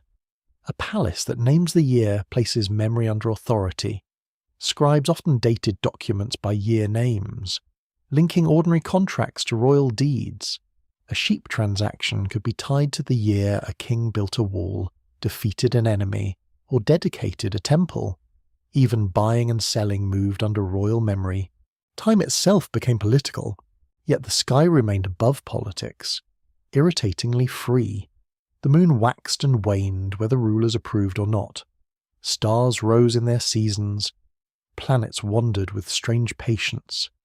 Ancient observers watched these changes not with modern telescopes, but with naked eyes trained by repetition, darkness, and need. You look upward and see the crescent moon resting low, sharp as a polished horn. Its light touches the edges of roofs. The god of the moon is not only poetry here. The moon is a regulator. It marks months, ritual time, and the visible return of order. When it vanishes, the world waits. When it returns, the month opens again. There is reassurance in recurrence. There is fear in irregularity. A quirky fringe tidbit hovers around Mesopotamian number systems. Some modern writers claim that the base 60 system encodes secret astronomical knowledge from a vanished civilization, or even from heavenly teachers. Professional historians usually explain it through practical numerical development, metrology, and scribal tradition. Yet the fascination persists because the numbers are elegant, enduring, and oddly larger than the world that first wrote them down. It is tempting to imagine secrets inside good design. Sometimes good design is already mysterious enough. The tablet of measured time may not reveal a hidden technology. It reveals a mentality. It shows people standing between flood and drought, gods and grain, trying to turn change into pattern. They did not see time as an empty line stretching forward. They saw cycles, returns, omens, duties, seasons, rains, and repetitions. Time moved like water. It also returned like a procession. The city's day is measured by light, labour, and ritual. Dawn loosens people from sleep. Morning brings movement to fields and workshops. Midday presses everyone under heat.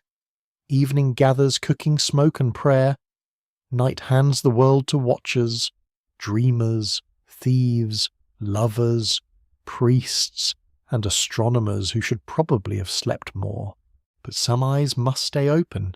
On the roof, a specialist notes the appearance of a star. He may not be part of the earlier Sumerian world in the strictest scholarly sense, because later Babylonian astronomy becomes far better documented. Yet the long Mesopotamian inheritance binds sky watching to temple learning. Over centuries, observation becomes record becomes pattern, and pattern becomes prediction. This is how knowledge thickens. One night is memory. Many nights become science. 1,000 nights become authority. You sense the tablet's hidden message becoming colder and clearer. Humanity once knew that order required measurement, and measurement required surrender. To measure a thing, you admit it stands outside your desire. The moon does not hurry because a festival would be convenient. A field does not expand because a tax collector feels optimistic. A storage jar does not fill itself out of patriotic spirit. Numbers are mercy, numbers are discipline. Numbers can also be chains. A worker receiving rations understands both truths. A correct measure may protect him from cheating. The same measure may define exactly how little he's allowed. A calendar may organize sacred joy. The same calendar may dictate when he must appear for labor. The measured world is safer than chaos, but it is never purely gentle. The lamp near the scribe flickers. His tablet dries at the edges. He turns it carefully, checking the lines. Numbers run across the clay like a quiet fence. Each value holds a place. Each place supports a structure of accounts, offerings, seasons, and trust. Outside, the stars remain unbothered. They have seen cities rise. They will see walls fall. They shine above the numbered tablet and the unnumbered human heart alike. The ancient scribe can track them, name them, and set them within schemes of ritual and prediction, but he cannot own them. Perhaps that is why they matter so much. They show order without obedience. The night deepens, and the measured world grows still. A jar stands full in a storeroom. A canal gate holds. A moon shadow crosses a temple wall. Somewhere, a tablet preserves a calculation that will outlive the hand that made it. What humanity once knew may be hidden not only in myths of creation, but in the calmer mystery of measurement. The old people knew that time could be counted, yet never stopped. They knew that cycles could be observed, yet never possessed. They knew that the sky could be read, but not silenced. The tablet rests in darkness. The stars continue their slow arithmetic, and in that arithmetic, the city sleeps beneath a heaven that seems to count everything, including the forgotten. Night settles more deeply over the city, and the roof beneath your feet becomes a small island beneath the black sky. The day's heat has finally loosened from the bricks. The air carries the smell of cooling clay, lamp oil, and distant water. Below, the streets narrow into shadow, but above, the heavens widen until they seem almost too vast for the mind to hold. You listen. The city breathes. The stars do not. A watcher stands near the edge of the roof, wrapped in a garment that moves faintly in the wind. He is not dramatic in appearance. He is not dressed like a magician from a painted scroll. He is simply patient, which is often more intimidating. His work is to observe what most people merely admire. He must notice first appearances, vanishings, positions, brightness, delays, and returns. In the dark, attention becomes a tool. The black sky is not empty to him. It is crowded with signs, rhythms, and moving lights. The moon has its path. The planets wander, each with its own strange habit. Some stars rise before dawn at certain seasons. Others disappear into solar glare. Eclipses arrive rarely enough to frighten, but regularly enough to invite memory. The watcher does not own the sky. He studies its manners. A mainstream historical fact anchors this roof. Mesopotamian scholars eventually created the most extensive astronomical record-keeping tradition of the ancient world, including omen texts and later mathematical astronomy. Major university collections and research projects have studied tablets that show careful observation of lunar events, planetary motion, and celestial patterns across centuries. This tradition reached its clearest form later than early Sumer, especially in Babylonian scholarship, yet it grew from a Mesopotamian habit of taking the sky seriously. The same culture that counted grain also learned to count nights. The same scribal world that listed sheep and labourers also listed stars, gods, omens, and times when heaven seemed to speak. That is the bridge. Clay below, sky above, a reed stylus between them. You stand beside the watcher as he tracks a planet low in the west. It gleams with a stubborn light, refusing to behave like ordinary stars. It changes place from night to night. It disappears, returns, brightens, dims, and seems almost willful. Ancient observers associated planets with divine powers, and this wandering quality made them especially meaningful. They were not random lights. They were moving messages. A breeze brushes your cheek, somewhere below. A baby cries and is soothed. Somewhere a door latch clicks. A temple dog pads across a courtyard with the dignity of a minor official. The watcher remains still, his eyes lifted. He knows that what happens in heaven may be connected with what happens on earth. A king's health, a harvest, a war, a flood, a birth, a plague of insects, all might become part of interpretation. Modern minds may call this astrology, and that word can sound dismissive now. But in Mesopotamia, celestial interpretation belonged to a serious learned tradition. It was not a casual game in a newspaper column, because newspapers had mercifully not yet been invented. It was a formal attempt to read order in the largest visible system available. The heavens were regular. Human life was not. So people asked whether the regular might explain the uncertain. The tablet of the watcher may contain observations, omens, or learned patterns copied from older sources. A sign appears in the sky, and a consequence is recorded on earth. If the moon is eclipsed on a certain day, perhaps danger approaches the king. If a planet stands in a certain place, perhaps the land will prosper or suffer. The logic may seem strange now, but its emotional foundation is familiar. People want warning. People want meaning. People want the dark to answer. A scholarly debate continues over how to describe the development from omen-based sky watching to later mathematical astronomy. Some researchers emphasize continuity within scribal scholarship. Others stress the technical changes that eventually allowed prediction beyond symbolic interpretation. The old tablets do not present one simple path from superstition to science. They reveal a long, braided tradition of observation, belief, mathematics, ritual, and statecraft. That braid matters. Human knowledge rarely walks in a straight line. It crawls, it loops, argues, dreams, and occasionally trips over its own sandals. You can feel that mixture on the roof. The watcher is devout, practical, fearful, and precise. He may believe the gods signal through the sky. He may also know that a lunar pattern repeats with measurable discipline. These things need not be enemies in his world. A pattern can be divine. A calculation can be sacred. Prediction can serve ritual. The sky is both text and clock, both warning and wonder. The blackness above feels almost liquid, like deep water turned upside down. Stars tremble in layers, some bright and hard, others faint as dust.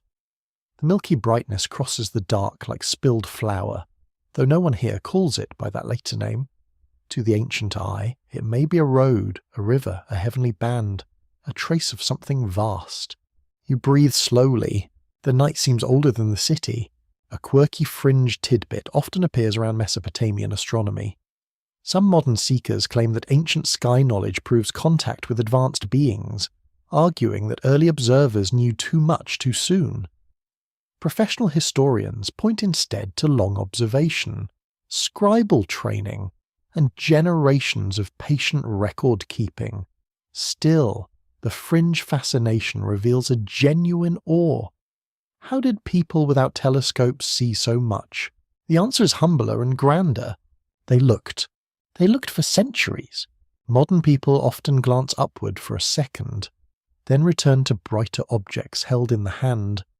Ancient watchers lived beneath darkness deep enough to educate the eye. They knew seasonal risings because the survival of the city depended on timing. They noticed irregularities because irregularities broke the calm surface of heaven. Attention was their instrument. Memory was their laboratory. Clay was their hard drive. If one may gently insult both clay and hard drives, the watcher descends to a small room where tablets are stored. The air inside is warmer, carrying the smell of baked earth, cedar, dust, and old oil. Shelves or baskets hold records, not all of them perfect, not all complete. Some are copies of copies, some are training exercises, some preserve omens in elaborate series, where heaven and earth are paired line by line. This is where the black sky becomes archive. A star observed once is only a sight. A star recorded becomes evidence. A star recorded over generations becomes pattern. The tablet does not merely say what someone saw. It says someone thought seeing mattered enough to preserve. That is a profound act. It means the observer believed the future might need the past. He believed tomorrow's fear could be answered by yesterday's sign. He believed memory could be made useful against uncertainty. And perhaps that belief is the hidden knowledge. Humanity once knew itself as vulnerable beneath a speaking sky. Not in a childish way, not in a foolish way, but in a relational way. The world was not mute. Events were connected. Heaven, river, ruler, harvest, sickness, and birth all belonged to one enormous conversation. To live wisely was to listen carefully. The roof receives you again as the watcher returns to the darkness. The moon has moved. A star has cleared the edge of a temple wall. A planet lowers toward the horizon like a coal, refusing to die. The watcher marks the change in memory first, then clay. His hand is steady because the night is not finished with him. Below, most people sleep. They trust others to watch. That is another structure of civilization. Quieter than kingship and older than scholarship. Some plant, some grind, some build, some calculate, some chant, some watch the sky while everyone else dreams. Knowledge is divided among roles, and each role holds a small portion of the whole. The black sky does not explain itself completely. It reveals just enough to invite discipline. Too little certainty, and people panic. Too much certainty, and people become unbearable at dinner. Ancient Mesopotamia lived between those conditions, watching, writing, interpreting, revising. You feel the calm unease of it. The heavens are beautiful. The heavens are not harmless. A shooting star crosses the dark and vanishes. No one speaks. Perhaps it is an omen. Perhaps it's only stone burning far above, though that explanation would not be available here in the same form. Either way, the sight leaves a mark inside the watcher before any mark reaches clay. The tablet waits for that mark. The night holds its breath, and high above the sleeping city, the stars continue their ancient work, not as decorations but as witnesses. They watch the watchers. They return when cities fail. They keep their slow paths over mud walls, temple roofs, broken tablets, and the closed eyes of those who once believed heaven could still be read. The room is smaller now, and the light feels more careful. Not dim exactly, but controlled, as though even flame has been instructed to behave. A lamp burns beside a low shelf of tablets. Its smoke leaves a dark stain above, and the air smells of oil, clay, wool, and something bitter, perhaps herbs used in ritual washing. You sense a threshold, not a locked door, a watched one. Knowledge in this world is not always public. Some things may be recited in a courtyard, sung during festival, displayed in procession, or written on records anyone with training might read. Other things belong to narrower hands. The names of certain rituals, the meanings of omens, the correct words for healing, the patterns that connect a sign in heaven to a danger on earth, the craft of reading what ordinary people can only fear. A tablet lies face down on the table. No one touches it casually. The scribe who enters this room is not a child repeating signs. He has passed beyond copying simple lists. He knows the weight of formulas, the importance of sequence, and the danger of speaking without authority. His hands are washed, his voice is lowered. His teacher or superior watches from near the wall. Not cruelly, perhaps, but with the tired suspicion of someone who has seen students become confident too early. That remains a serious illness, especially among the educated. A mainstream historical fact stands behind this scene. Mesopotamian scribal culture preserved technical bodies of knowledge, including medicine, divination, ritual, mathematics, lexical lists, and omen literature. Scholars at major institutions such as Yale, Chicago, Oxford, and Pennsylvania have shown that many tablets belong to trained specialists whose learning was organized, copied, and transmitted through schools, temples, and scholarly families. This means knowledge had layers. Some writing counted grain, some writing advised kings, some writing tried to manage demons, illness, eclipses, dreams, birth signs, and misfortune. The clay could hold a receipt for sheep one moment, and an incantation against an invisible threat the next. It was the same material, but not the same access. The surface looked humble. The content could be guarded like a blade under cloth. You step closer to the hidden shelf. Small tablets sit in baskets or niches, each one bearing a world of specialized concern. Some are worn from handling, some are clean copies, some may be part of a series, a larger work divided across many tablets. A first line identifies the text, and from that line a trained scholar knows where he stands. Knowledge becomes a landscape with paths marked by memory. But who may walk there? That is the question. In many ancient societies, restricted knowledge was not restricted simply because people were selfish. Though, let us be fair, selfishness has never missed a meeting. It was also restricted because knowledge was believed to have consequences. A ritual performed incorrectly could fail. An omen misread could terrify a king. A divine name spoken without care could offend the powers that made names matter. The problem with sacred knowledge is that it does not feel neutral. It feels alive. The tablet's wisdom begins to feel dangerous because it connects things that ordinary life keeps separate. A birth abnormality may be linked to the fate of the land. A dream may carry a message from beyond human speech. A certain star appearing in a certain place may warn of danger. A sickness may have physical signs, spiritual causes, and ritual treatments all at once. The modern mind separates categories. The ancient mind braids them. A scholarly debate continues over how to interpret Mesopotamian technical texts without forcing modern labels upon them. Some researchers emphasize empirical observation in medical and astronomical materials. Others stress ritual, theology, and symbolic logic. Many now accept that these categories overlapped deeply, and that ancient specialists could be careful observers while also operating within sacred assumptions. This is important because it prevents easy mockery. The ancients were not simply confused children under a big sky. They observed, compared, remembered, classified, and argued. They also believed the world was thick with unseen agency. Their knowledge was disciplined, but its universe was not empty. In that sense, the tablet carries a mind different from yours, yet not lesser. It is another arrangement of attention. You hear a faint sound outside the room, perhaps sandals passing along a corridor, inside. The scribe lifts the tablet and turns it gently. The surface catches the lamp glow. The signs seem crowded, urgent, almost secretive. There may be no official seal forbidding common eyes, yet the text forbids by difficulty. Even if a labourer held it, he could not enter it. Literacy itself is a gate. Specialised literacy is a deeper gate. That may be the first danger. Knowledge divides people.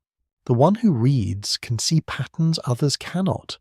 The one who interprets can advise rulers, calm panic, create panic, prescribe offerings, identify guilt, or say that the heavens have spoken in a way that requires immediate action. and possibly a generous fee. The expert stands between fear and explanation. That position is powerful. Too powerful, perhaps. A quirky fringe tidbit appears around secret tablets and hidden knowledge. Some modern writers imagine ancient priesthoods preserving forbidden sciences from a lost civilization, passed down through coded myths and guarded archives. Professional historians find stronger evidence for scribal tradition, religious secrecy, and technical training rather than lost machines. Yet the fantasy survives because restricted knowledge really did exist. It just looked like clay, discipline, and authority. The danger was not always supernatural. Sometimes it was social. A king who hears an ominous reading may change policy. A family that receives a diagnosis may perform costly rituals. A community that believes divine anger has appeared may search for fault. Interpretation can guide, but it can also burden. The person who controls meaning controls the emotional weather of the city. You feel that in the room's stillness. The tablets do not shout. They wait. Waiting is one of power's oldest gestures. Perhaps the secret Sumerian tablet is secret not because it was physically hidden, but because only certain minds could assemble its meaning. Its phrases about gods, origins, time, and human purpose may have been copied in schools or temples, but their deeper pattern required training. You had to know the divine names. You had to understand the older stories. You had to recognize how kingship, flood, labor, and heaven belonged together. The secret was a structure, not one line, a whole arrangement. This kind of knowledge becomes dangerous when people forget it's an interpretation. A pattern can illuminate. It can also imprison. If humanity is made only for labor, who benefits from repeating that? If kingship descends from heaven, who is permitted to challenge a king? If disaster signals divine anger, who decides whose fault it is? The tablet does not answer these questions. It causes them. The flame lowers slightly, and the shadows grow taller along the wall. The scribe copies a line with unusual care. Perhaps the line contains a divine decision. Perhaps it names a rite. Perhaps it preserves a phrase whose old meaning is already fading, wrapped in respect because no one dares discard what might still be powerful. That's another danger of sacred inheritance. People may keep what they no longer understand. The room becomes heavy with that thought. A tablet can survive its own context. Words can continue after their world has moved beneath them. A formula may be repeated because it has always been repeated. A myth may be copied because to stop copying it would feel like letting a god go hungry. So knowledge becomes duty, duty becomes secrecy, secrecy becomes awe. Outside, the city moves through ordinary evening. Someone bargains over oil. Someone complains about the price of wool. Someone laughs too loudly near a doorway. Above them, in rooms like this, specialists preserve the hidden grammar of existence. They do not think of themselves as mysterious to future listeners. They are simply doing necessary work. Still, the effect remains. You stand before a shelf of clay and feel that humanity has entered a more dangerous phase of remembering. It no longer only remembers what happened, it remembers how to interpret what happens. That is a heavier power. A flood may destroy a field. An interpretation may shape a civilization. The tablet returns to the shelf. The lamp smoke rises. The watched threshold remains. And somewhere in the guarded quiet, knowledge stops being only light. It becomes a flame cupped in careful hands, warming those who hold it, casting shadows for those outside, and always capable, with one careless movement, of setting the whole room softly burning. Across the ancient world, other voices begin to answer from far horizons. They do not speak in the same language. They do not name the same gods. They do not rise from the same river mud. Yet they carry familiar shapes, like distant lamps seen through fog, each one trembling with a story of beginnings, floods, divine councils, sacred kings, and knowledge given from above. You stand not in one city now, but at the edge of many. The air shifts. The horizon widens. A caravan moves along a dry road, its animals breathing dust into the afternoon light. Traders carry wool, lapis, timber, copper, grain, stories, jokes, lies, and practical complaints about sore feet. They pass between lands where mountains rise blue in the distance and deserts glitter like hammered bronze. Along with goods, they carry memory. Stories travel well. They require no cart. A tale told beside a fire can cross borders faster than a stone inscription. A merchant hears a myth in one city, changes it slightly in another, and by the time it reaches a third, a goddess has gained a new name, a flood has grown deeper, and the hero has become more handsome, which is very convenient for the hero. Yet beneath these changes, patterns remain. In the wider ancient Near East, traditions from Mesopotamia, the Levant, Anatolia, and Egypt often show gods arranging the world, rulers linked to divine favour, and human life placed within sacred order. Scholars at Harvard, Yale, Oxford, and the University of Chicago have long studied these shared motifs, not as proof of one secret source, but as evidence of contact, adaptation, and common human questions. That is the grounded fact. Cultures borrowed, cultures transformed, cultures remember differently. You travel westward in imagination, where dry hills hold settlements of stone and mud brick. The smell of olive wood smoke replaces marsh rot. Goats pick their way along slopes. A priest lifts his eyes toward a temple court, and a king claims favour from a high god. Here too, power is not merely human muscle. It seeks ancestry in heaven. The idea repeats with local colours. A ruler needs more than a crown. He needs a story above him. In Egypt, the pattern changes again. The river is different. The sky feels different, and the land narrows into a green ribbon between deserts. There, kingship becomes intensely sacred, tied to divine order, cosmic balance, and the daily renewal of the world. The king is not a Sumerian ruler by another name. Egypt has its own deep grammar. Still, the human desire to bind political authority to cosmic meaning feels strangely familiar. A throne likes a staircase to heaven. It makes sitting there look less suspicious.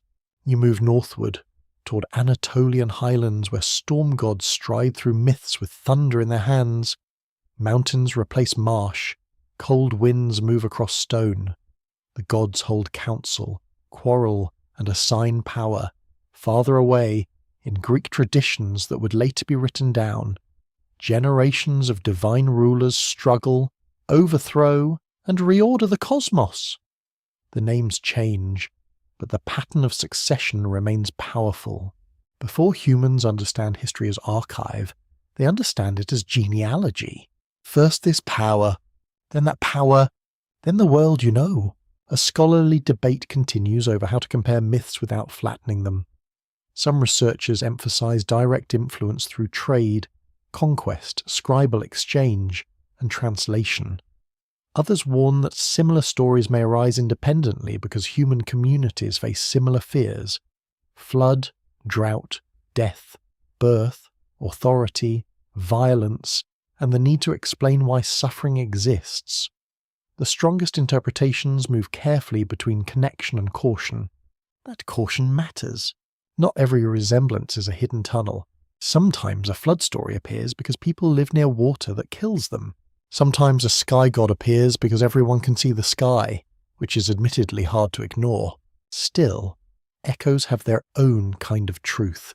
When different lands remember divine decisions before human stability, or a disaster that resets human life, or sacred knowledge passing from higher beings to chosen people, the sleeping mind senses a shared human habit. People everywhere look backward for a time when the rules were made. They want to know who signed the first contract. They want to know why no one showed them the fine print. In Mesopotamia, knowledge can descend as divine ordinances, crafts, kingship, writing, and ritual order. In other lands, culture heroes bring fire, agriculture, law, metalwork, calendar knowledge, or sacred rites. The names differ, but the structure is intimate. Humanity is not imagined as fully self-starting. It receives. It steals. It is taught. It suffers for knowing. The old world treats knowledge as dangerous treasure. That idea appears again and again. A quirky fringe tidbit grows from these parallels. Some modern writers claim that worldwide myths of sky teachers, floods, and lost golden ages preserve a single prehistoric civilization remembered in scattered fragments. Professional historians usually prefer more grounded explanations: migration, trade, environmental trauma, storytelling patterns, and later reinterpretation. Yet the fringe idea persists because the similarities create emotional pressure. They make the ancient world feel connected under the soil. You stand beside a campfire where travellers from different lands share bread. One speaks of a flood. Another knows a story of a god who taught human beings the arts of settled life. Another recalls a city destroyed because divine patience failed. They do not agree on names. They do not share all details. Yet each recognizes something in the other's telling. That recognition is not proof. It is a human moment. The fire cracks. Sparks rise into the dark. Animals shift beyond the circle of a light. Someone laughs softly at a detail that sounds absurd in another language, because even sacred stories can become amusing when your neighbour's god behaves like a difficult uncle. Then the laughter fades, and the deeper silence returns. Flood, kingship, creation, forbidden knowledge, the fear that humanity is late to its own story. These themes do not belong to one people alone. They move through ancient cultures because they answer questions too large for one valley. Why does our authority exist? Why does disaster strike? Why do humans work so hard? Why do the dead remain silent? Why do stars return when cities fall? No single tablet can hold all of that. Yet one tablet can become a door into the pattern. The secret is not that every culture secretly told the same story. They did not.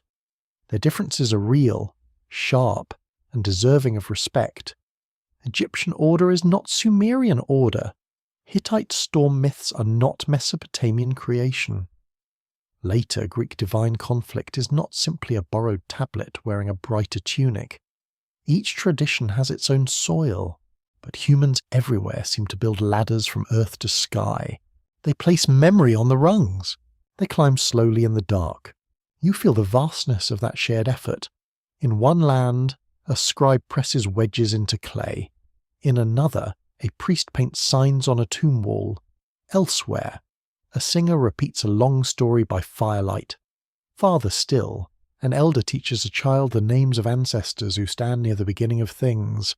Different materials, same refusal to forget. A mainstream point from comparative ancient history supports this scene. Writing systems, trade networks, diplomatic exchanges, and conquest allowed ideas to move widely across the ancient Near East. Texts, seals, artistic motifs, and mythic themes crossed regions over centuries, not as simple copies, but as living materials reshaped by local needs. Stories are like water in irrigation channels. They flow, they pick up silt, they feed new fields. They also flood places that did not invite them. You look again toward Mesopotamia from this wider distance. Its tablets now seem less isolated and more like one early cluster of lamps in a dark plain of human remembering. The Sumerians wrote early, so their voices reached us with unusual force, but they were not alone beneath the sky. Around them, other peoples dreamed, counted, feared, sacrificed, ruled, buried, and asked why the world had been arranged in this difficult way. The echoes do not reduce Sumer. They enlarge it. They suggest that humanity's oldest knowledge was never sealed in one temple room. It moved through mouths, markets, marriages, wars, migrations, and translations. It changed as it moved, because living memory always changes. A name may vanish while a structure survives. A god may disappear while a question remains. The night road grows quiet. The caravan fires burn low. Overhead, the same stars shine on many lands, though each people names them differently. Somewhere, a flood story is being told. Somewhere, a king claims heaven's favour. Somewhere, A child learns that the world began long before anyone remembers clearly, and across those distances one thought settles gently. Perhaps what humanity once knew was not a lost fact, but a shared unease. The feeling that life is built atop older decisions, the sense that memory begins after the first chapters have already burned, drowned, or been carried away. The echoes remain, not as answers, as distant footsteps in the dark. A room burns, and memory changes colour, not all at once. At first there is only heat in a corridor, a smell of smoke where smoke should not be, a rush of feet on hard earth, a voice calling for water with the desperate optimism of someone who has never truly argued with fire. Then the air thickens, shelves darken, reed baskets crackle, wooden beams complain overhead, the tablets wait in their places. Clay does not run, clay endures in a way flesh cannot. That is its gift and its cruelty. A library of clay may survive because fire hardens what water would soften. An archive may be destroyed as an institution, yet preserved as a ruin. The very disaster that ends its living purpose can make its fragments last for thousands of years. History has a dark sense of humour. It burns the library, then it saves the tablets. You stand in the smoke-filled room and feel the strange contradiction. A scribe might see only catastrophe. A future scholar sees preservation. The baskets collapse. Labels vanish. Order dies. But the tablets, once baked by accident, become stronger. Their surfaces harden. Their signs fix more permanently. The fire that silences the archive also prepares it for resurrection. A mainstream historical fact belongs here. Many Mesopotamian tablets survived because they were made of clay, and some were hardened through baking, whether intentionally or during destruction by fire. Excavations in ancient libraries and archives, including those studied by scholars from the University of Chicago, Yale, Oxford, and the University of Pennsylvania, have shown how broken rooms can preserve extraordinary bodies of writing. The brokenness matters. Ancient knowledge does not reach you as a complete library with neat shelves and a polite index. It arrives as fragments, corners, duplicates, missing lines, damaged colophons, and tablets found out of sequence. A myth may survive because a student copied one section. A ritual may survive because a room burned at the right temperature. A king's boast may survive because someone buried it under rubble no one wanted to clear. You move through the ruined archive after the flames have died. The air is grey. Dust coats everything. The smell is bitter, with traces of ash, baked clay, old wood, and something mineral released by heat. Your foot nudges a broken tablet edge. It sounds like a shell underfoot, brittle and intimate. There are no voices now, only objects with interrupted speech. On one shelf, a tablet has split across a divine name. On another, a list of words has broken into 3 pieces, scattering categories like birds. A historical inscription lies face down beneath ash. A mythic fragment preserves the beginning of a speech, then ends where the clay has vanished. That missing space becomes a wound. It invites imagination, but refuses proof. The archive teaches restraint. It says that not knowing is part of knowing. A scholarly debate continues over how representative surviving tablet collections truly are. Some researchers warn that archives reflect the priorities of institutions, elite scribes, palaces, temples, and trained specialists. Others search the fragments for glimpses of ordinary households, merchants, women, workers, and local practice. Both approaches face the same problem. Survival is not fair. It favours clay, fire, accident, and places archaeologists happen to dig. The past does not preserve itself evenly. It preserves itself strangely. That is why the secret tablet cannot be treated as a perfect window. It is more like a shard of glass found in a wall collapse, still reflecting light from a room that no longer exists. You can learn from it. You can lean close, but you cannot climb wholly through it. The rest of the room has become dust. You imagine the living archive before destruction. It is not silent in the dreamy way modern museums are silent. It has movement, instructions, impatience, and the smell of people doing complicated work indoors. Tablets are sorted, copies are checked, older exemplars are repaired or recopied. A student misreads a sign and earns a correction. A senior scholar mutters about declining standards because that complaint may be older than civilization itself. The archive is a machine of memory. It needs hands. It needs habits. It needs trust that copying matters. A quirky fringe tidbit often clings to broken libraries of clay. Some modern seekers imagine hidden chambers beneath ancient cities, still holding complete tablets that reveal forbidden histories of lost rulers, secret sciences, or vanished teachers from the stars. Archaeologists have indeed found archives in surprising places, but professional historians work with damaged evidence rather than fantasy shelves of perfect revelation. Still, the dream persists because missing pieces feel intentional. A gap can look like a cover-up. Sometimes it is only a gap. Sometimes that is worse. You kneel beside a cracked tablet and see the marks along its surface. The left side preserves a list. The right side has crumbled away. Perhaps the lost portion contained ordinary lines. Perhaps it held a rare variant. Perhaps it explained something that scholars now debate with admirable seriousness and just enough frustration to keep conferences interesting. The missing part becomes powerful because it is missing. It changes how the surviving part is read. A broken line can transform certainty into possibility. A missing verb can soften a claim. A damaged divine name can open multiple interpretations. Ancient knowledge reaches the present not as a trumpet, but as a damaged whisper. That whisper is enough. It has rebuilt languages. It has restored kings. It has returned gods to names.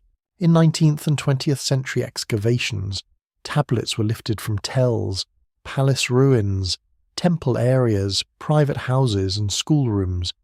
Some came through careful archaeological work. Others entered collections through earlier, messier routes that modern scholars rightly examine with concern. Provenance matters because a tablet without context is like a voice heard through a wall. You may know the words, but not the room. The secret tablet's meaning depends on its neighbours. Was it found with myths? With school texts? With administrative records? With ritual series? A tablet is not only itself, it belongs to an archaeological silence around it, and that silence can be rich or terribly thin. When context is lost, interpretation becomes more fragile. The clay may speak, but the floor plan has been removed from its mouth. You walk deeper into the imagined ruin. The roof has fallen inward. Sunlight enters where darkness once protected the room. Grass grows between bricks. Small animals nest near old walls. Rain has left stains. The library has become a landscape. The archive has returned to earth, as if memory eventually obeys the same law as bodies. Yet not entirely. A fragment remains. Someone lifts it. Someone brushes it. Someone reads a sign that no one has heard for ages. That moment feels almost indecent in its intimacy. A dead scribe's pressure meets a living scholar's eye. Across millennia, the hand and gaze touch without permission. The scholar may be in London, Philadelphia, Chicago, or Berlin. The ancient room may be gone, but the relationship between mark and reader begins again. A council decree proves power, a ration list proves hunger, a school tablet proves training, a hymn proves praise, a broken myth proves that someone cared enough to copy a story already old. Together, these pieces create not a complete human past, but a textured one. You feel the edges, the absences, the weight of what survived by chance. The library of clay is broken, but not mute. Its ruins reveal a final hidden structure. Memory depends on disaster as much as devotion. People preserve texts because they valued them. Fire preserved some because it ended them. Burial preserved others because cities collapsed over them. Loss and survival are tangled together like roots under a wall. This makes every tablet slightly unsettling. It is both survivor and casualty, both record and ruin. The secret it carries is shaped by everything missing around it. The clay says humanity once knew certain stories, certain orders, certain fears. The broken edge says humanity also forgot, not because it chose forgetting, but because time is large, water is patient, fire is hungry, and shelves full. Evening settles over the ruined archive.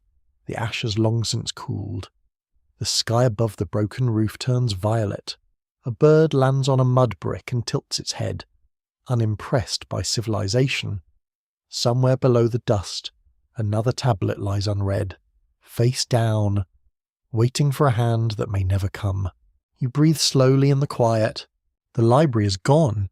The clay remains, and in that uneasy mercy, ancient knowledge survives not as a complete answer, but as scattered embers, still warm enough to trouble the dark. Two figures lean over the same tablet, separated by centuries, habits, and hunger.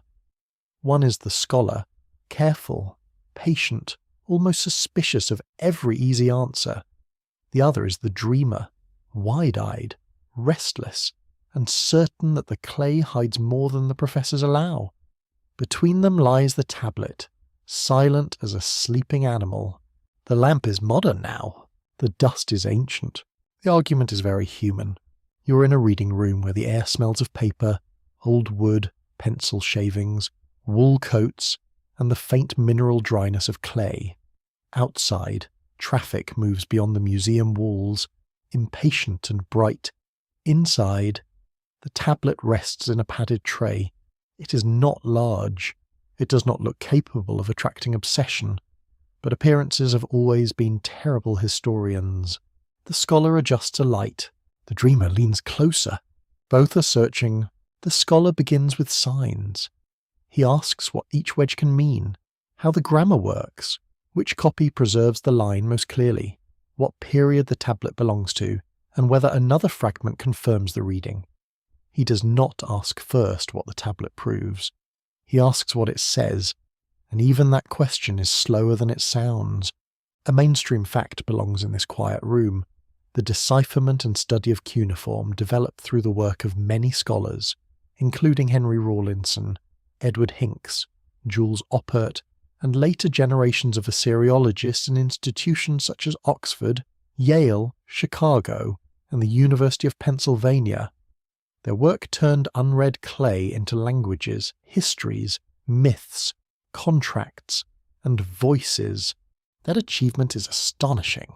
It is also unfinished. Every translation carries choices. A damaged sign may be restored by comparison.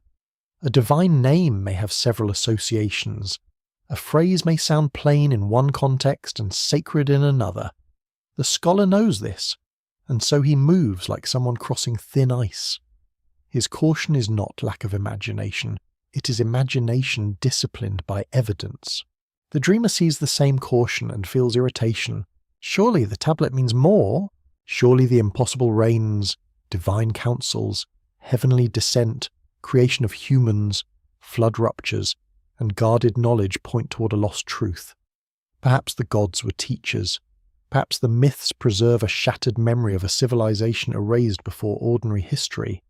Perhaps the tablets are fragments of a warning. The dreamer is not always foolish. That is what makes the tension interesting. He senses the emotional force of the texts. He hears the old stories not as dead literature, but as messages still warm under ash. He notices patterns across cultures, numbers that seem too elegant, myths that describe humanity as designed for work, and gods who behave less like clouds and more like officials.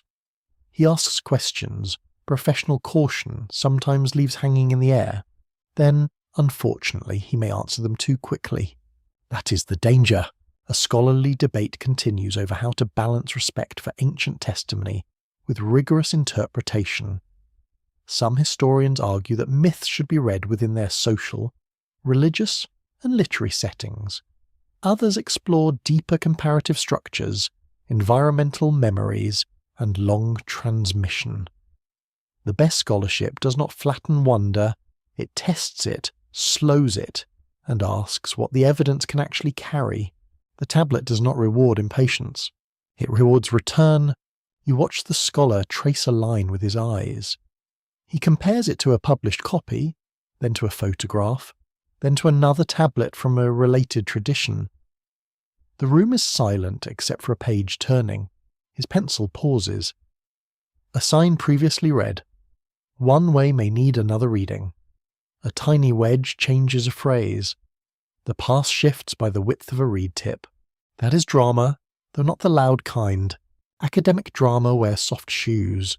The dreamer, meanwhile, may stand in a bookstore aisle or sit late at night before a glowing screen, surrounded by claims about forbidden tablets, suppressed discoveries, ancient astronauts, lost planets, and priestly secrets.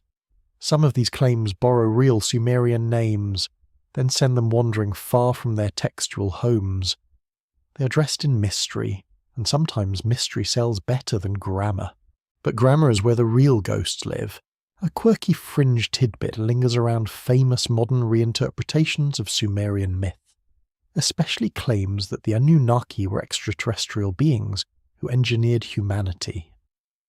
Mainstream Assyriologists reject this reading, noting that the texts describe divine beings within Mesopotamian religion, not space travellers. Yet the popularity of the idea shows how strongly these myths invite modern people to imagine hidden origins. The question becomes why? Why does the dreamer need the tablet to say that humanity was shaped by outsiders?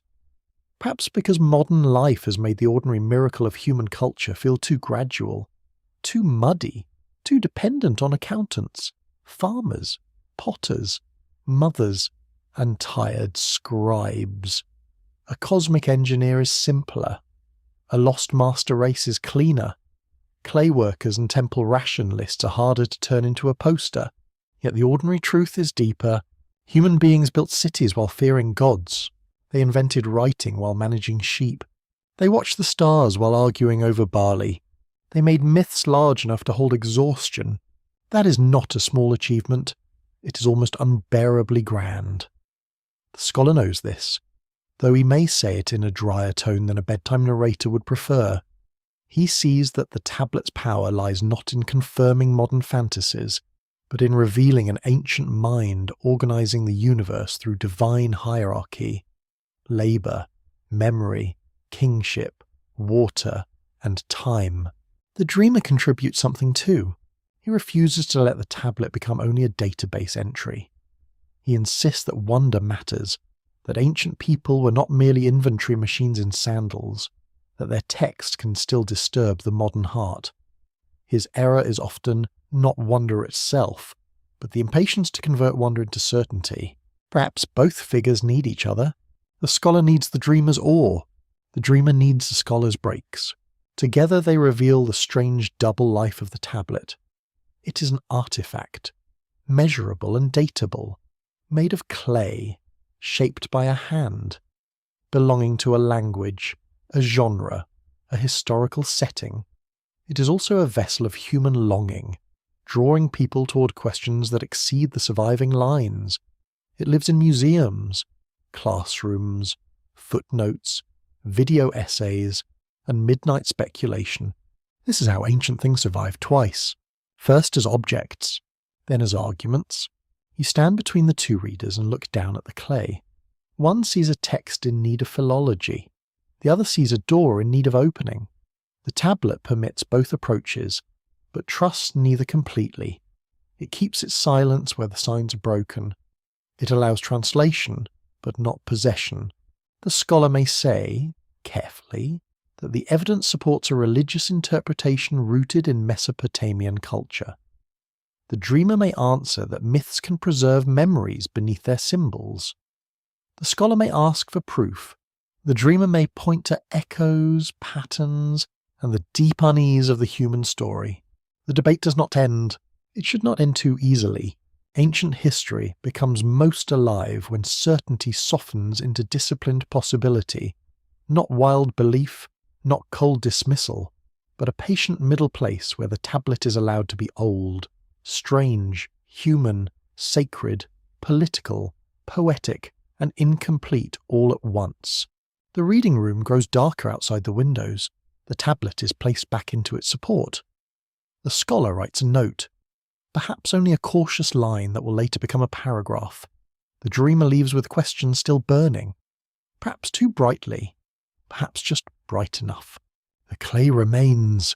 It has survived believers, skeptics, kings, floods, fires, excavators, publishers, collectors, and the internet, which may be the most chaotic empire of all. It has been claimed by temples, museums, scholars, fringe theories, and lonely minds searching for origin in the dark. Still, it belongs fully to none of them. The secret it carries is not surrendered to the loudest voice. It opens slowly to patience, humility, and the willingness to leave some spaces unfilled. Perhaps what humanity once knew cannot be recovered by fantasy alone, or by caution alone. Perhaps it waits in the tension between them, where evidence meets longing, and neither is allowed to swallow the other. The scholar closes the box. The dreamer looks back once, and the tablet, quiet in its padded bed, continues to do what it has always done best. It preserves enough to awaken desire, and withholds enough to keep desire awake. The city becomes visible as a machine, though no bronze gears turn beneath its streets. Its parts are softer, heavier, and far more human. Mud brick walls, canal gates, ration bowls, seals, sheepfolds, temple courtyards, storage jars, scribal rooms, and tired bodies all move together in arrangements so vast that no single person can see the whole of it. You stand near a gate at morning. The hinges groan. The day begins counting. A line of workers waits beside a storehouse wall. The sun has not yet climbed high, but heat already gathers in the dust. Each person carries an expectation, perhaps a ration, a task, a complaint, a worry, or the private hope that today's supervisor has slept well and does not feel inspired to be efficient. Efficiency is rarely gentle. A scribe sits on a low stool with a tablet balanced before him. Beside him rests a seal, a basket of tokens, or a prepared lump of clay ready to receive impressions. Names are called, amounts are checked, jars are opened, grain moves from storage into measured distribution. Every handful belongs to a pattern, and every pattern belongs to authority. This is civilization as procedure, not glorious, not simple. Records from ancient Mesopotamia confirm that temples, palaces, and large households used writing, seals, accounting systems, and ration lists to manage labor and goods. Research from major university collections in Chicago, Yale, Pennsylvania, and Oxford has shown how administrative tablets reveal the daily mechanics behind early urban life. The fact may sound dry. It's not dry when you smell the barley. The grain dust rises as baskets are filled. It clings to skin and eyelashes. It enters the throat. It settles on the scribe's tablet and must be brushed away. Nearby, a worker receives beer, bread, oil, or barley according to category, role, and recorded obligation. The measure protects him from being forgotten, but it also fixes him in place. The machine feeds. The machine labels. The machine remembers selectively. A cylinder seal rolls over damp clay, leaving an image like a tiny procession of authority. Figures, animals, divine symbols, and patterned scenes appear in miniature. The impression closes a container, marks property, or confirms responsibility. The seal owner does not need to stand everywhere. His sign can travel for him. His authority can be pressed into clay and sent across distance. This is one of the oldest forms of remote control. No batteries required. The seal is small enough to hang from the body, yet it carries identity with extraordinary force. To lose it would be serious. To misuse it would be dangerous. The image is not merely decorative. It is a signature, a badge, a portable self. In a world without passports, identity can be rolled into clay with elegant confidence. You watch a jar sealed at its mouth. The clay lump is damp, then marked. Later, if the seal is broken, Someone knows the container was opened. Trust becomes material. Suspicion becomes inspectable. The system does not eliminate dishonesty, because humans have always treated rules as invitations to creativity, but it makes dishonesty harder to hide. The city needs such devices. A city is too large for personal memory. In a village, perhaps everyone knows who owes what, who lied, who married whom, and who borrowed a goat with suspicious intentions. In Uruk, Lagash, Nippur, and other great centres, memory must be extended beyond the gossip circle. Clay becomes the city's second mind. That second mind is powerful. It is also cold. A scholarly debate continues over how centralised early Mesopotamian economies truly were. Some historians emphasise temple and palace control over land, labour, and production. Others argue for more varied arrangements, including households, merchants, independent activity, and local negotiation. The tablets often come from institutions, so they show what institutions chose to write. That matters deeply. The machine records itself from its own seat. A temple tablet may reveal how the temple viewed workers, sheep, barley, wool, and offerings. It may not reveal how a worker described his own life while eating in the evening. Administration preserves structure more easily than resentment. It preserves categories more easily than songs. Still, every category hints at a person moving behind it. You walk past a textile workshop where wool fills the room with a warm animal smell. Women and girls work with fibres, spindles, looms, and practiced hands. The air holds dust, breath, concentration, and small sounds of motion. A supervisor checks output. A scribe records quantities. Cloth emerges from repeated gestures, then moves into larger circuits of exchange, temple provision, royal gifting, or trade. Nothing stands alone. The sheep grazes. The shearer cuts. The washer cleans. The spinner twists. The weaver makes. The scribe records. The administrator allocates. The temple receives. The palace redistributes. The merchant carries. The machine grows by connecting actions that may never meet in one person's mind. This is the secret structure beneath the tablet. Myth says the world has divine order. Administration makes a human imitation of that order. Divine names occupy heaven. Officials occupy offices. Goods flow through controlled channels. Rituals occur at appointed times. Workers receive measured support. Kings claim legitimacy. Scribes bind the whole arrangement in clay. The tablet is both witness and instrument. It observes the machine. It helps the machine run. A quirky fringe tidbit circles around this system of control. Some modern writers imagine that the ancient gods introduced civilization as a complete package, handing humanity writing, kingship, agriculture, and law almost like equipment from an unseen empire. Professional historians point to long development, local innovation, borrowing, and social pressure. Yet the old myths themselves often describe cultural powers as gifts from divine beings, which keeps the idea emotionally alive. The real wonder is slower. Human systems become so complex that people imagine them as sacred, or perhaps they were sacred because they became so necessary. A canal schedule may not sound holy until the fields depend on it. A rationalist may not sound divine until hunger stands outside the door. A calendar may not sound mystical until the wrong festival timing threatens cosmic order. The sacred and the practical do not separate cleanly here. They lean into one another like exhausted workers at dusk. You enter the temple courtyard again, but now it looks different. Its beauty is not only ritual, it is logistical. Offerings require supply chains. Priests require support. Statues require clothing, washing, feeding, and ceremony.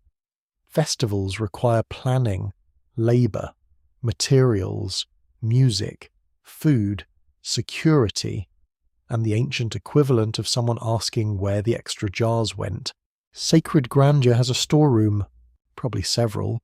The hidden tablet may speak of humanity's place beneath the gods, but that place is enacted through structure. The machine teaches people who they are by what it asks from them. A brewer becomes part of ritual through beer. A farmer becomes part of divine service through grain. A scribe becomes part of cosmic memory through writing. A king becomes part of heaven's order through ceremony, inscription, and force. Purpose becomes institutional. That is reassuring. That is frightening. The city gives meaning, but it also consumes individuality. A person may be known by profession, ration category, family line, obligation, or debt. The system sees him clearly enough to use him, but not always deeply enough to love him. This is not only ancient, it is uncomfortably familiar. Modern forms are smoother, brighter, and worse at smelling like barley, but they still classify human life with impressive confidence. The machine is old, its clothing changes, its appetite remains. A clay tablet in this world is not a passive memory. It is a part of administration, theology, economy, law, and control. It tells the city what has happened, and therefore what must happen next. A recorded debt demands settlement. A recorded offering confirms duty. A recorded omen may guide policy. A recorded king reaches beyond death. Reading makes time enforceable. You stand in the archive as the day's tablets dry. Some are temporary, meant to be recycled, smoothed, or discarded. Others will be kept. A clerk sorts them according to purpose. The room smells of damp clay and heat. The shelves are not grand, yet they hold the nervous system of power. The machine sleeps here at night, in baskets, on shelves, in little rectangles of earth. The open scholarly question remains how ordinary people experience these structures. Did they feel protected by ration systems and temple care? Exploited by obligations? Proud to serve divine households? Afraid of officials? All of these answers may be true in different times, cities, and lives. Ancient society was not one mood wearing a single robe. You leave the archive and watch sunset strike the high walls. The city glows red, then purple, then grey. Workers return through narrow streets. A scribe washes his hands. A seal owner checks the cord around his neck. A priest prepares evening rites. A child carries a small piece of bread and feels wealthy for 3 minutes. The machine continues, softly now, but still continuing, and in its quiet motion, the tablet reveals a sobering possibility. Humanity once knew that civilization was not only buildings, laws, and prayers. It was a system for capturing time, labour, food, authority, and memory. It made people more powerful together than they could ever be alone. It also made them easier to count. The secret is not hidden outside the city. It is the city itself, a vast breathing arrangement of clay and hunger, holiness and paperwork, heaven and storage jars, turning beneath the stars with terrible patience. You arrive at a quieter question, the kind that does not announce itself with thunder. It waits beneath the louder mysteries, beneath the divine names, the flood stories, the strange numbers, the guarded tablets, and the machine of the city. It is smaller than all of them, and because of that, it is harder to escape. What did humanity forget to ask? Not what did humanity forget to know? That is the easier version, the version that sends people searching for lost maps, secret chambers, forbidden translations, and clay tablets hidden behind the respectable labels of museum catalogues. The deeper loss may not be a missing answer, it may be a missing question, one so old that civilization built itself around avoiding it. You feel the room grow still. Dust hangs in the light. The tablet waits. A person in ancient Sumer might ask why the river failed, why a child sickened, why a king rose, why a king fell, why the gods needed offerings, why omens appeared, why floods came, why humans worked. These questions were not abstract. They had sharp edges. They touched food, fear, birth, status, death, and the delicate terror of tomorrow. But perhaps one question remained too dangerous. Who benefits from the story? That question sounds modern. but its shadow is ancient. If humans are made for labour, who repeats the tale in the courtyard? If kingship descends from heaven, who sits on the throne beneath that heavenly claim? If a temple controls offerings and rations, who interprets the divine will that keeps the system moving? The clay does not answer. The clay records. A mainstream fact supports this uncertainty. Ancient Mesopotamian texts were produced mainly by trained scribes connected to institutions such as temples, palaces, elite households, and administrative centres. Scholars at Chicago, Yale, Oxford, and Pennsylvania have shown that surviving tablets preserve extraordinary information.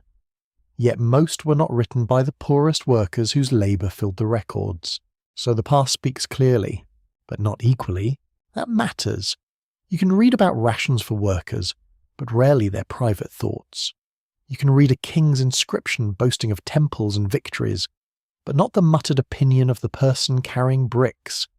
You can read hymns praising divine order, but only faintly hear the fatigue that made order necessary. History preserves authority with a louder voice. The poor appear as numbers. The gods appear as names. The king appears as destiny. This does not mean the texts are false. It means they are positioned. Every surviving line comes from a place within society. A tablet has an angle, just as a reed stylus has an angle. Press differently, and the mark changes. Read without noticing the angle, and you may mistake power for truth. That is one forgotten question. From where is this story being told? You walk through the city at night, not along the temple stair, but through the low lanes behind storehouses. The air smells of cooking smoke, wet wool, stale beer, clay walls, and sleeping animals. A baby fusses in a dark room. A woman scrapes the bottom of a pot. A man sits beside a doorway, rubbing his knee after a day of lifting. The city feels less cosmic from here. It feels tired. It feels human. A lamp flickers inside a house. Its flame reveals a shelf with a bowl, a spindle, a jar, a charm, and perhaps a small figurine meant to protect the household. Sacred life does not belong only to monumental temples. It enters kitchens, sleeping rooms, births, illnesses, thresholds, and the anxious spaces where people hope invisible powers are kind enough to notice them individually. Official religion may organize the cosmos. Household fear makes it intimate. A scholarly debate continues over how much can be known about everyday religion in early Mesopotamia, especially outside elite and temple contexts. Some evidence comes from figurines, burials, incantations, letters, personal names, and domestic spaces, but interpretation remains difficult. The great texts tell one kind of truth. Small objects whisper another. You listen to the whisper. It asks whether humanity once knew that every system leaves someone outside its explanation. A king's inscription praises victory, but someone buried a son. A temple hymn celebrates order, but someone worried over a ration bowl. A myth says humans were created for divine service, but someone might have wondered, quietly, whether service and suffering were too close together. Such questions may not have been safe. They may not have been written. Writing can preserve dissent, but it can also exclude it. A person without scribal training may think profound thoughts and leave no mark. A woman grinding grain may know more about endurance than any official hymn, yet her wisdom may vanish with her breath. A canal worker may understand the river's moods better than a priestly omen series, yet no tablet bears his reflection. What humanity forgot may include the thoughts of those who were never asked. That is a heavy forgetting. The fringe tidbit here is softer than usual, and stranger. Some modern seekers imagine that the secret tablet hides a lost universal wisdom, a pure teaching from before priests and kings distorted it. Mainstream historians cannot confirm such a hidden doctrine. Yet the longing behind the idea is revealing. People sense that official records may not contain the whole human truth. They're right about that. Not in every fantasy, but in the ache. You move toward the edge of the settlement, where cultivated fields yield to rougher ground. The stars are visible beyond the roofs. Water glints in canals. Frogs call. The city behind you seems both magnificent and small, a temporary brightness built from mud, order, hunger, and belief. Its tablets preserve a world. They also conceal the lives that could not right themselves. Another forgotten question rises. What was left unrecorded because it seemed ordinary? The smell of bread at dawn. The nervous touch of a mother checking a fever. The first cool wind after brutal heat. The embarrassment of a young scribe making a bad sign. The relief of receiving enough grain. The quiet anger of receiving less. The old woman who remembered a flood her grandparents described, and whose version never reached a school tablet. These are not decorations. They are history's bloodstream. Yet tablets prefer events, accounts, rites, names, and formulas. They are better at preserving systems than texture. They can tell you a ration amount, but not the taste of hunger while waiting for it. They can name a god, but not the private doubt beneath a prayer. They can record a dream omen, but not the loneliness of the dreamer. The secret tablet reveals what was preserved. Its edges reveal what was lost. Perhaps humanity once knew that knowledge without humility becomes another temple wall. It rises high, casts a long shadow, and convinces those inside that the shadow is the whole world. To ask the right question is to step outside and notice the wall itself. You pause beside the canal. The water moves in darkness, carrying moonlight in broken strips. It has no respect for human categories. Sacred water, practical water, flood water, irrigation water, drinking water, burial water, all flow through the same substance. Humans divide meaning. The river moves through it. That is worth remembering. The old tablet may speak of origins, divine plans, and human duty. But the question beneath it is whether any story about humanity can be complete if it explains people mainly by their usefulness. Are humans only workers of the gods? Are they only subjects of kings? Are they only entries in ration lists, worshippers in temples, bodies in fields, names in archives? Something in you resists. Quietly. That resistance is ancient too. Perhaps the unwritten people also resisted. Perhaps they told jokes about officials. Perhaps they mocked the proud. Perhaps they sang songs not copied by scribes. Perhaps they loved, sulked, prayed, dreamed, envied, forgave, and watched the moon from doorways while larger systems claimed to define them. No tablet can fully contain that. A final question opens in the dark. What if humanity's oldest knowledge was not only that life had a place in cosmic order, but that no order fully explains the person living inside it? That would be dangerous knowledge. It would not overthrow the gods with noise. It would simply refuse to let any system speak the last word about a human soul. The city behind you settles into sleep. A temple lamp burns above the roofs. Somewhere, clay tablets dry in careful rows. Somewhere, a worker turns on his mat and dreams of water rising through a field. Somewhere, a scribe remembers a line he cannot quite explain.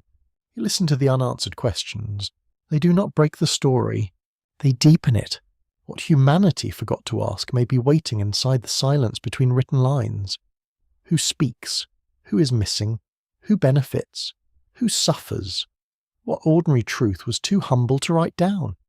What private wisdom passed through hands, breath, touch, and memory, then disappeared because no institution needed it? The tablet remains powerful, but now it is not alone. Around it gather all the unwritten lives, the unnamed labourers, the household prayers, the jokes, the doubts, the exhausted tenderness of people who lived beneath heaven's grand order and still had to find dinner. The clay tells you what survived. The silence asks what survival cost. Dusk gathers along the walls, and the last scribe sits with the patience of a person who knows the day is ending faster than the work. The room is not grand. Its bricks hold the heat of afternoon. Its doorway opens toward a courtyard where shadows lengthen across clay jars, stacked reeds, and a low bench worn smooth by use. A lamp waits beside him. The clay waits too. His hands are older than they once were. The knuckles are slightly swollen. A small scar crosses one finger. perhaps from a reed knife, perhaps from some accident too ordinary for history to remember. His eyes narrow as he studies the surface before him.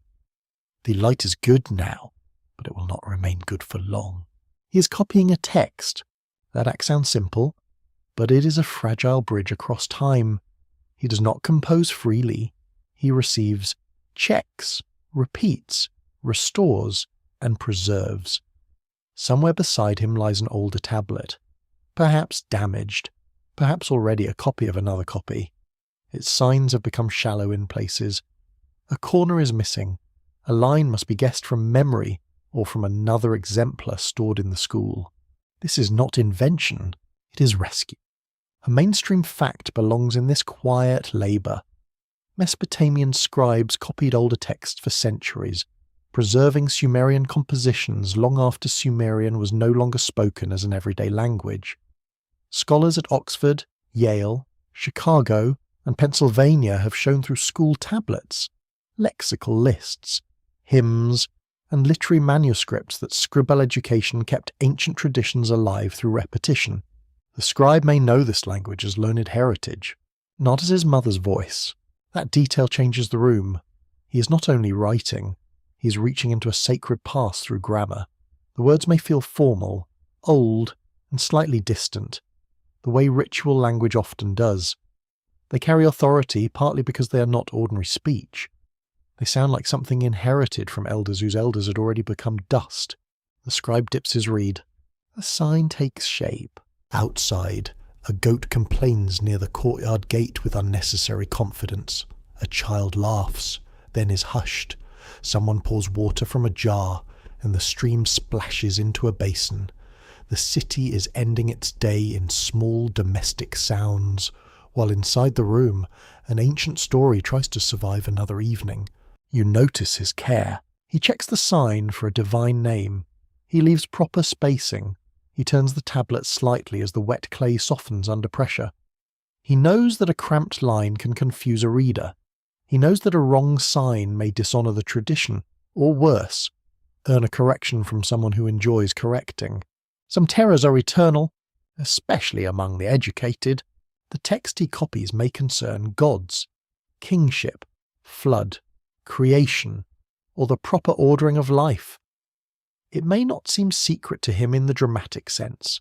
It belongs to the curriculum, the temple, the archive, the inherited body of knowledge. Yet he senses its age.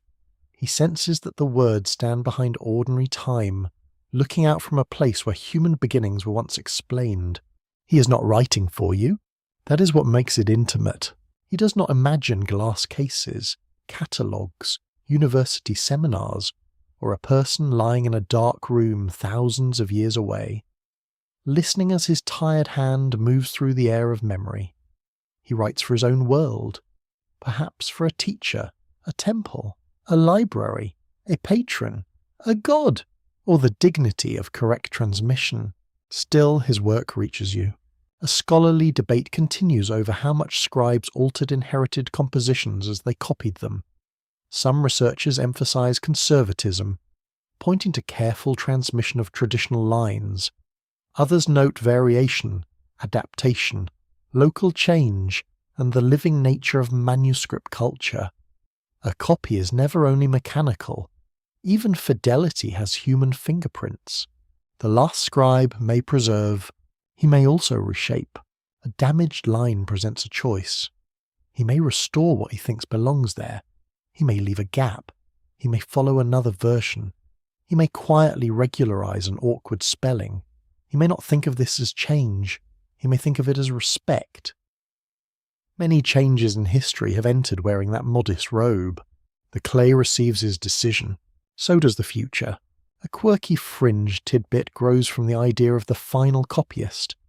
Some modern storytellers imagine secret priest scribes hiding forbidden tablets during invasions, burying them with deliberate messages for a future age. Archaeology does show that tablets were sometimes stored, buried, lost, or preserved in destruction layers. Yet most survival seems less like a planned prophecy and more like accident, routine, and collapse working together. The past rarely prepares a neat envelope. It drops fragments in the dirt. Still, you can imagine a scribe choosing a shelf with care. He may place a tablet near related texts. He may add a colophon naming ownership, series, or copyist. He may mark that it was copied from an older original. These small notes, when preserved, become lanterns for modern scholars. They reveal chains of learning, pride, caution, and sometimes the stern instruction not to steal the tablet. Ancient librarians understood humanity. They had reasons. The lamp flame trembles as evening darkens. The room grows warmer near the little light and cooler near the doorway. Moths or small insects circle the flame with poor judgment. The scribe's shadow bends over the tablet. His breath slows as the final lines approach. There is a tenderness in the motion.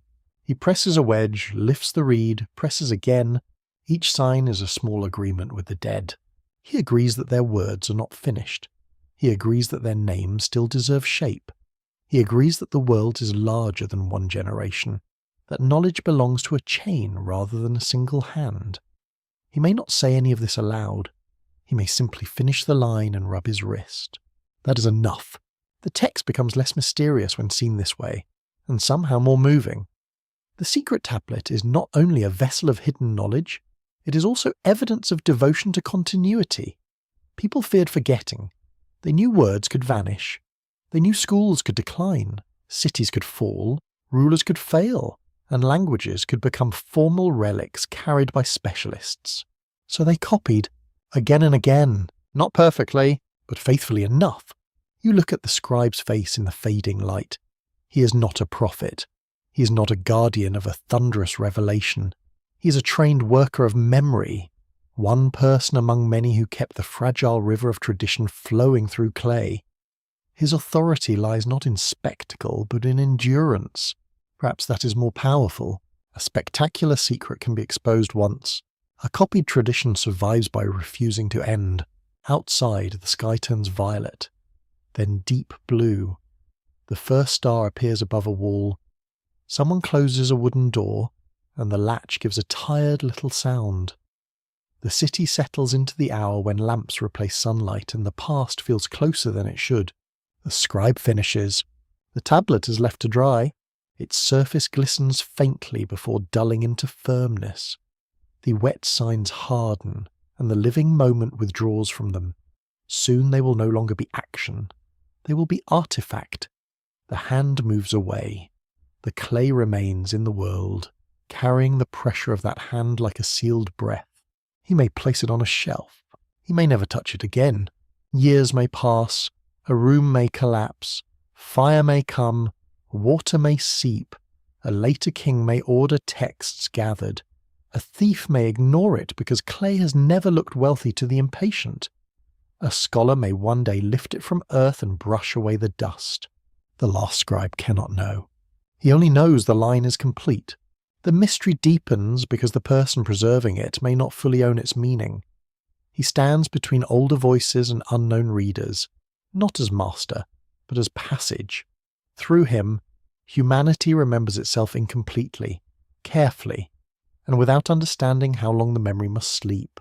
The lamp burns lower, the courtyard falls quiet, and the tablet rests in the dusk, newly written and already ancient, holding a story its copyist has saved without ever knowing who.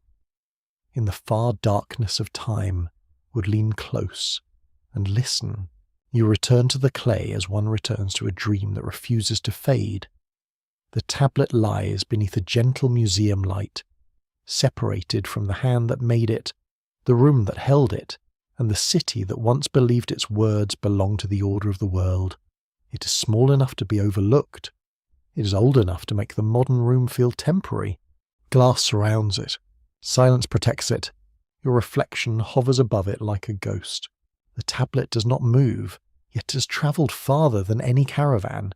It has passed from wet clay to hardened memory, from ancient shelf to buried darkness, from broken ruin to scholarly care, from unread object to translated fragment. Now it rests before you, and its marks seem to gather not only meaning, but mood. The wedges look like sleep marks, small pressures in earth, little wounds that learn to speak. You lean closer and feel how strange reading truly is.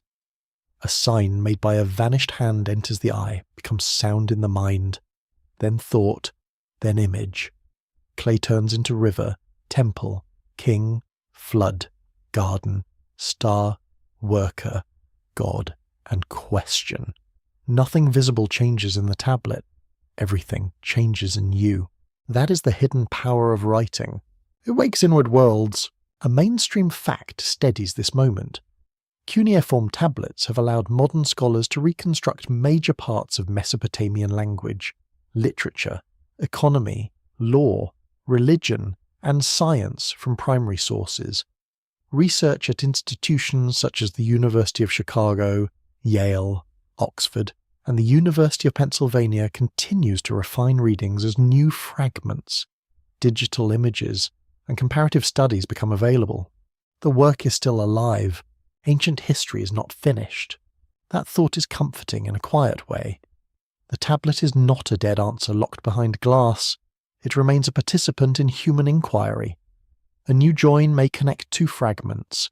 A better photograph may reveal a sign. A comparison with another manuscript may change a translation. Even now, the old clay can still alter what is known. It is patient. Scholars are patient too, when properly fed. You imagine the listener drifting near sleep, not struggling to memorize names, but feeling the clay become a mirror. The tablet tells of ancient people. Yes, yet it also returns modern fears in older clothing. Fear of being made for work. Fear of disaster interrupting the story. Fear of rulers claiming heaven. Fear that knowledge is held by others. Fear that memory is broken. Fear that the first chapters are missing. These fears are not new. They are inherited shadows. The tablet does not remove them. It gives them form. That is what ancient records often do best. They do not solve human unease. They prove that unease has ancestry. Someone long ago stood beneath a strange sky, watched water rise, served institutions larger than himself, and wondered where humans belonged in the scheme of things. You are not alone in the question. That is a kind of mercy. In the soft darkness of the mind, the tablet becomes less like evidence and more like an old pool of water. You look into it and see distorted shapes, a scribe's hand, a worker's shoulder, a goddess's name, a king's claim, a floodline, a star watched from a roof. The reflection changes when you breathe. Is that the past, or the present wearing dust? A scholarly debate continues over how far ancient texts can reveal lived experience, rather than elite imagination, formal tradition, or institutional ideology. Some researchers treat myths and inscriptions as windows into belief. Others remind us that genres shape what can be said, and that many voices never reach the tablet's surface. The truth lies in careful tension. A tablet reveals, a tablet filters, a tablet withholds. You let that tension remain without forcing it into comfort. The clay is not a pure confession from ancient humanity. It is a crafted thing, made by trained hands inside structures of power and belief. Yet it is also deeply human, because trained hands tremble, tire, remember, obey, improvise, and hope. No system can remove the human pressure from writing. The wedge is evidence of contact, not just with language, with a body. That body slept somewhere. It ate bread. It felt heat. It may have feared illness, debt, anger, failure, or the displeasure of a teacher. It may have known pride after copying a difficult passage well. It may have sighed when ordered to repeat a line. It may have looked at the moon on the walk home. The tablet preserves none of that directly. Yet the hand is there. A quirky fringed tidbit appears, soft as a whisper near the glass. Some modern readers believe that dreaming about ancient tablets can open hidden memory, as if the clay speaks more clearly when the waking mind steps aside. Professional historians would not call dreams a method of translation, sensibly so. Still, dreams do understand symbols, and tablets are symbols with weight. In sleep, clay becomes voice. In scholarship, voice becomes text. Both are ways humans reach across absence, though only one belongs in a footnote. The bedtime mind needs neither certainty nor spectacle. It needs the slow permission to wonder without being deceived. It can hold the tablet as a historical object and as an image of remembering, cracked at the edges, heavy in the palm, marked by hands that knew less and more than you. Less about the modern world, more about living close to dependency. Ancient people knew the sky was dark because no city glow could soften it. They knew water could bless or destroy because they watched it with their own fields at risk. They knew food depended on labour because grain did not arrive in packets with cheerful designs. They knew authority could be sacred and dangerous because it stood before them in temples, seals, and ration lines. Their knowledge was intimate. Yours is often distant. That is not a moral failure, it is a change in the shape of life. But the tablet reminds you that human beings once felt the world pressing closer. Clay on the hand, sun on the neck, river at the bank, God in the name, hunger in the measure, time in the moon, memory in the mark. Each thing touched another. Nothing floated free. Perhaps what humanity once knew was connection before abstraction. Not perfectly, not innocently, not without oppression or fear, but deeply. The old stories placed human life in a woven structure where gods, fields, bodies, rulers, stars, water, and words leaned on one another. Modern people may reject the gods, but the leaning remains. You still depend. You still serve systems. You still fear floods, though they may come as debt, war, illness, loneliness, climate, or silence. The tablet becomes a mirror because it does not flatter. It shows humanity made of clay, but also capable of making clay remember. It shows humans burdened by labour, but also capable of imagining heaven. It shows people controlled by systems, but also preserving enough memory to question those systems thousands of years later. That is not a small thing. It is almost tender. The museum room grows dim in your thoughts. The guards are gone. The glass reflects only darkness now. The tablet remains under its low light, its wedges casting tiny shadows that look like fields seen from above, or birds crossing a pale sky, or doors cut into earth. You do not need to solve it. Not tonight. The unanswered parts are part of its truth. A complete tablet might teach you a text. A broken one teaches you time. It teaches that all human knowledge arrives damaged, selected, translated, and touched by longing. It teaches that certainty is rare, but listening is still possible. You listen. The clay says humans once asked where they came from. The clay says they placed that answer among gods, waters, kings, stars, and work. The clay says the answer was never simple, and as sleep comes nearer, the tablet becomes quiet again, no longer demanding interpretation, only presence. It rests in the mind like a small square of ancient earth, holding the pressure of a vanished hand and the reflection of your own. The last image is not an answer. It is a room of soft dust, a tablet beneath low light, and the sense that some stories remain unfinished because they were never meant to close neatly. The clay does not give itself away. It has never done that. It allows approach, rewards, patience, and then withdraws into broken edges where certainty cannot follow. You stand in the stillness. The air feels old. The silence is full. The secret Sumerian tablet has carried you through rivers, fields, temple rooms, star roofs, flood memories, divine names, ration lines, and the quiet ache of unwritten lives. Yet it has not handed over one final key. It has not said, "Here is exactly what humanity once knew." It has done something more ancient, and perhaps more honest. It has shown that knowledge was once woven into belonging. Humanity was not imagined as an isolated spark floating in empty space. It was placed inside a layered world, where heaven pressed down, waters rose from below, cities stood between, and clay received the marks of people trying to remember. Human life was work, yes, but also prayer. It was fear, but also pattern. It was obedience, but also interpretation. That tension remains. A mainstream historical fact settles gently here. The surviving Sumerian and Mesopotamian tablets form one of the earliest written archives of human civilization, preserving administration, literature, law, religion, mathematics, astronomy, and royal memory. Scholars at major institutions such as Chicago, Yale, Oxford, and Pennsylvania continue to study them because they remain foundational for understanding the first urban societies. Foundational is a careful word. It means a beginning we can touch, not the absolute beginning of humanity. Of course, long before writing, people painted, buried, hunted, gathered, sailed, carved, sang, healed, migrated, and watched the same moon. But with clay tablets, something changes. Thought becomes durable in a new way. Society begins leaving a more detailed shadow. The dead begin sending messages through trained signs, and those messages are never simple. You look across the ancient plain one more time.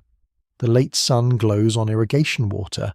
Date palms stand dark against the sky. Farther away, the temple platform rises above roofs like a question made of brick. Smoke lifts from houses. Somewhere, bread is being torn and shared. Somewhere, a scribe cleans his stylus. Somewhere, a worker sits quietly with tired hands and watches evening settle. This is civilization before it becomes a diagram. This is history before it becomes a textbook. It smells of smoke, grain, mud, wool, and human breath. The tablet's mystery has never truly depended on a single object hidden under a dramatic label. It depends on a civilization that wrote early enough for its uncertainty to survive. The Sumerians and their successors did not record a modern explanation of existence. They recorded a world where divine powers, kingship, labor, flood, time, and memory belong together. That is what feels hidden, not because no one wrote it, because modern minds forgot how to read a world as one fabric. A scholarly debate remains open over how literally ancient origin stories should be interpreted. Some scholars emphasize social and political context. Others explore mythic memory, ritual meaning, environmental trauma, or theological imagination. No responsible reader can pretend the tablets are transparent windows. They're crafted, copied, damaged, and shaped by power. Still, they are not empty. They carry something real. They carry the pressure of ancient thought trying to hold the world steady. The fringe tidbit lingers at the edge, as it always has. Some still believe the tablets hide memories of visitors from the sky, vanished masters, forbidden sciences, or a lost civilization beneath the waters. Serious historians do not need these claims to feel wonder. The deeper marvel is already here. Mud became writing. Writing became memory. Memory survived kingdoms. That is strange enough. More than strange enough. The old clay reveals humanity as a creature that suffers from meaning. Other animals labor, fear, gather, build, and remember in their own ways. But humans shape vast stories around their burdens. They ask why the work exists. They ask who assigned it. They ask whether the flood was merely water or judgment or warning, or the dark edge of time. Humans cannot leave events alone. They turn them into signs. That habit is dangerous, but also beautiful. It gives birth to temples and poems, laws and calendars, rituals and libraries. It also gives birth to control, hierarchy, exclusion, and the terrible confidence of those who claim to know exactly what heaven wants. The tablet holds both sides. It is never only innocent. It is never only oppressive. It is human. That may be the final unease. You stand before the tablet and realize that the secret is not buried in some distant chamber.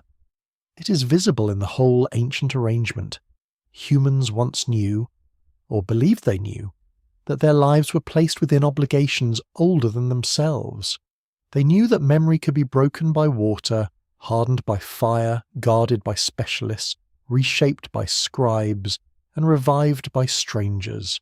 They knew that the world was not silent, or perhaps they needed it not to be. There is a difference, but the difference is difficult to hold at night. The sky darkens above the plain. One star appears, then another. The first lamps kindle in the city. Water makes a faint sound against a canal wall. Somewhere, a reed door moves in the wind. The tablet rests indoors, but its meanings reach outward into the open air, toward fields and roofs and the black sky that once trained human beings to wait. You feel the story slowing. It no longer climbs. It settles. The gods do not step forward with explanations. The kings do not return to justify their claims. The flood does not rise again. The scribe does not correct your reading. The worker does not speak from the rationalist. All of them remain near, but indistinct, like figures seen at the edge of sleep. Perhaps that is proper. Some histories must remain slightly blurred to stay truthful. A clear answer might be too small. It might turn the tablet into a slogan, the gods into symbols, the workers into props, and the past into a convenient mirror. But the ancient world resists convenience. It has grit in it. It has missing signs. It has broken rooms and names that cannot be fully restored. The secret is not complete. The memory is not whole, and yet enough remains to change the darkness. You understand now that the tablet is not asking to be solved like a puzzle on a quiet table. It asks to be carried like an ember, carefully, humbly, without pretending it is the whole fire. It asks you to remember that humanity's oldest written voices already wondered about creation, purpose, authority, disaster, time, and duty. They wondered in clay. You wonder in thought. Between those two forms, the same unease continues. The night grows softer. The ancient plane withdraws. The museum glass fades. The clay tablet becomes only a small presence in the mind, a square of earth marked by human pressure, keeping watch among stars, rivers, and unfinished questions. And perhaps the story is not yet complete. Perhaps no human story is. Perhaps every tablet, every ruin, every myth, every unanswered line is only a pause in a longer remembering, one that began before writing and continues wherever someone lies awake beneath the dark, asking what was known, what was lost, and what still waits under the dust. Now the dust can settle again. The clay can return to its quiet place. The river can move in darkness without needing to explain its path.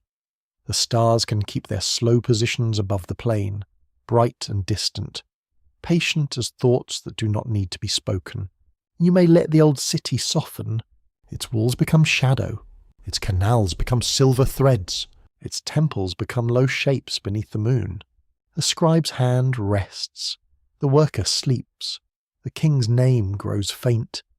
The divine names drift back into the high silence where ancient people place their deepest hopes and fears. Nothing demands an answer now.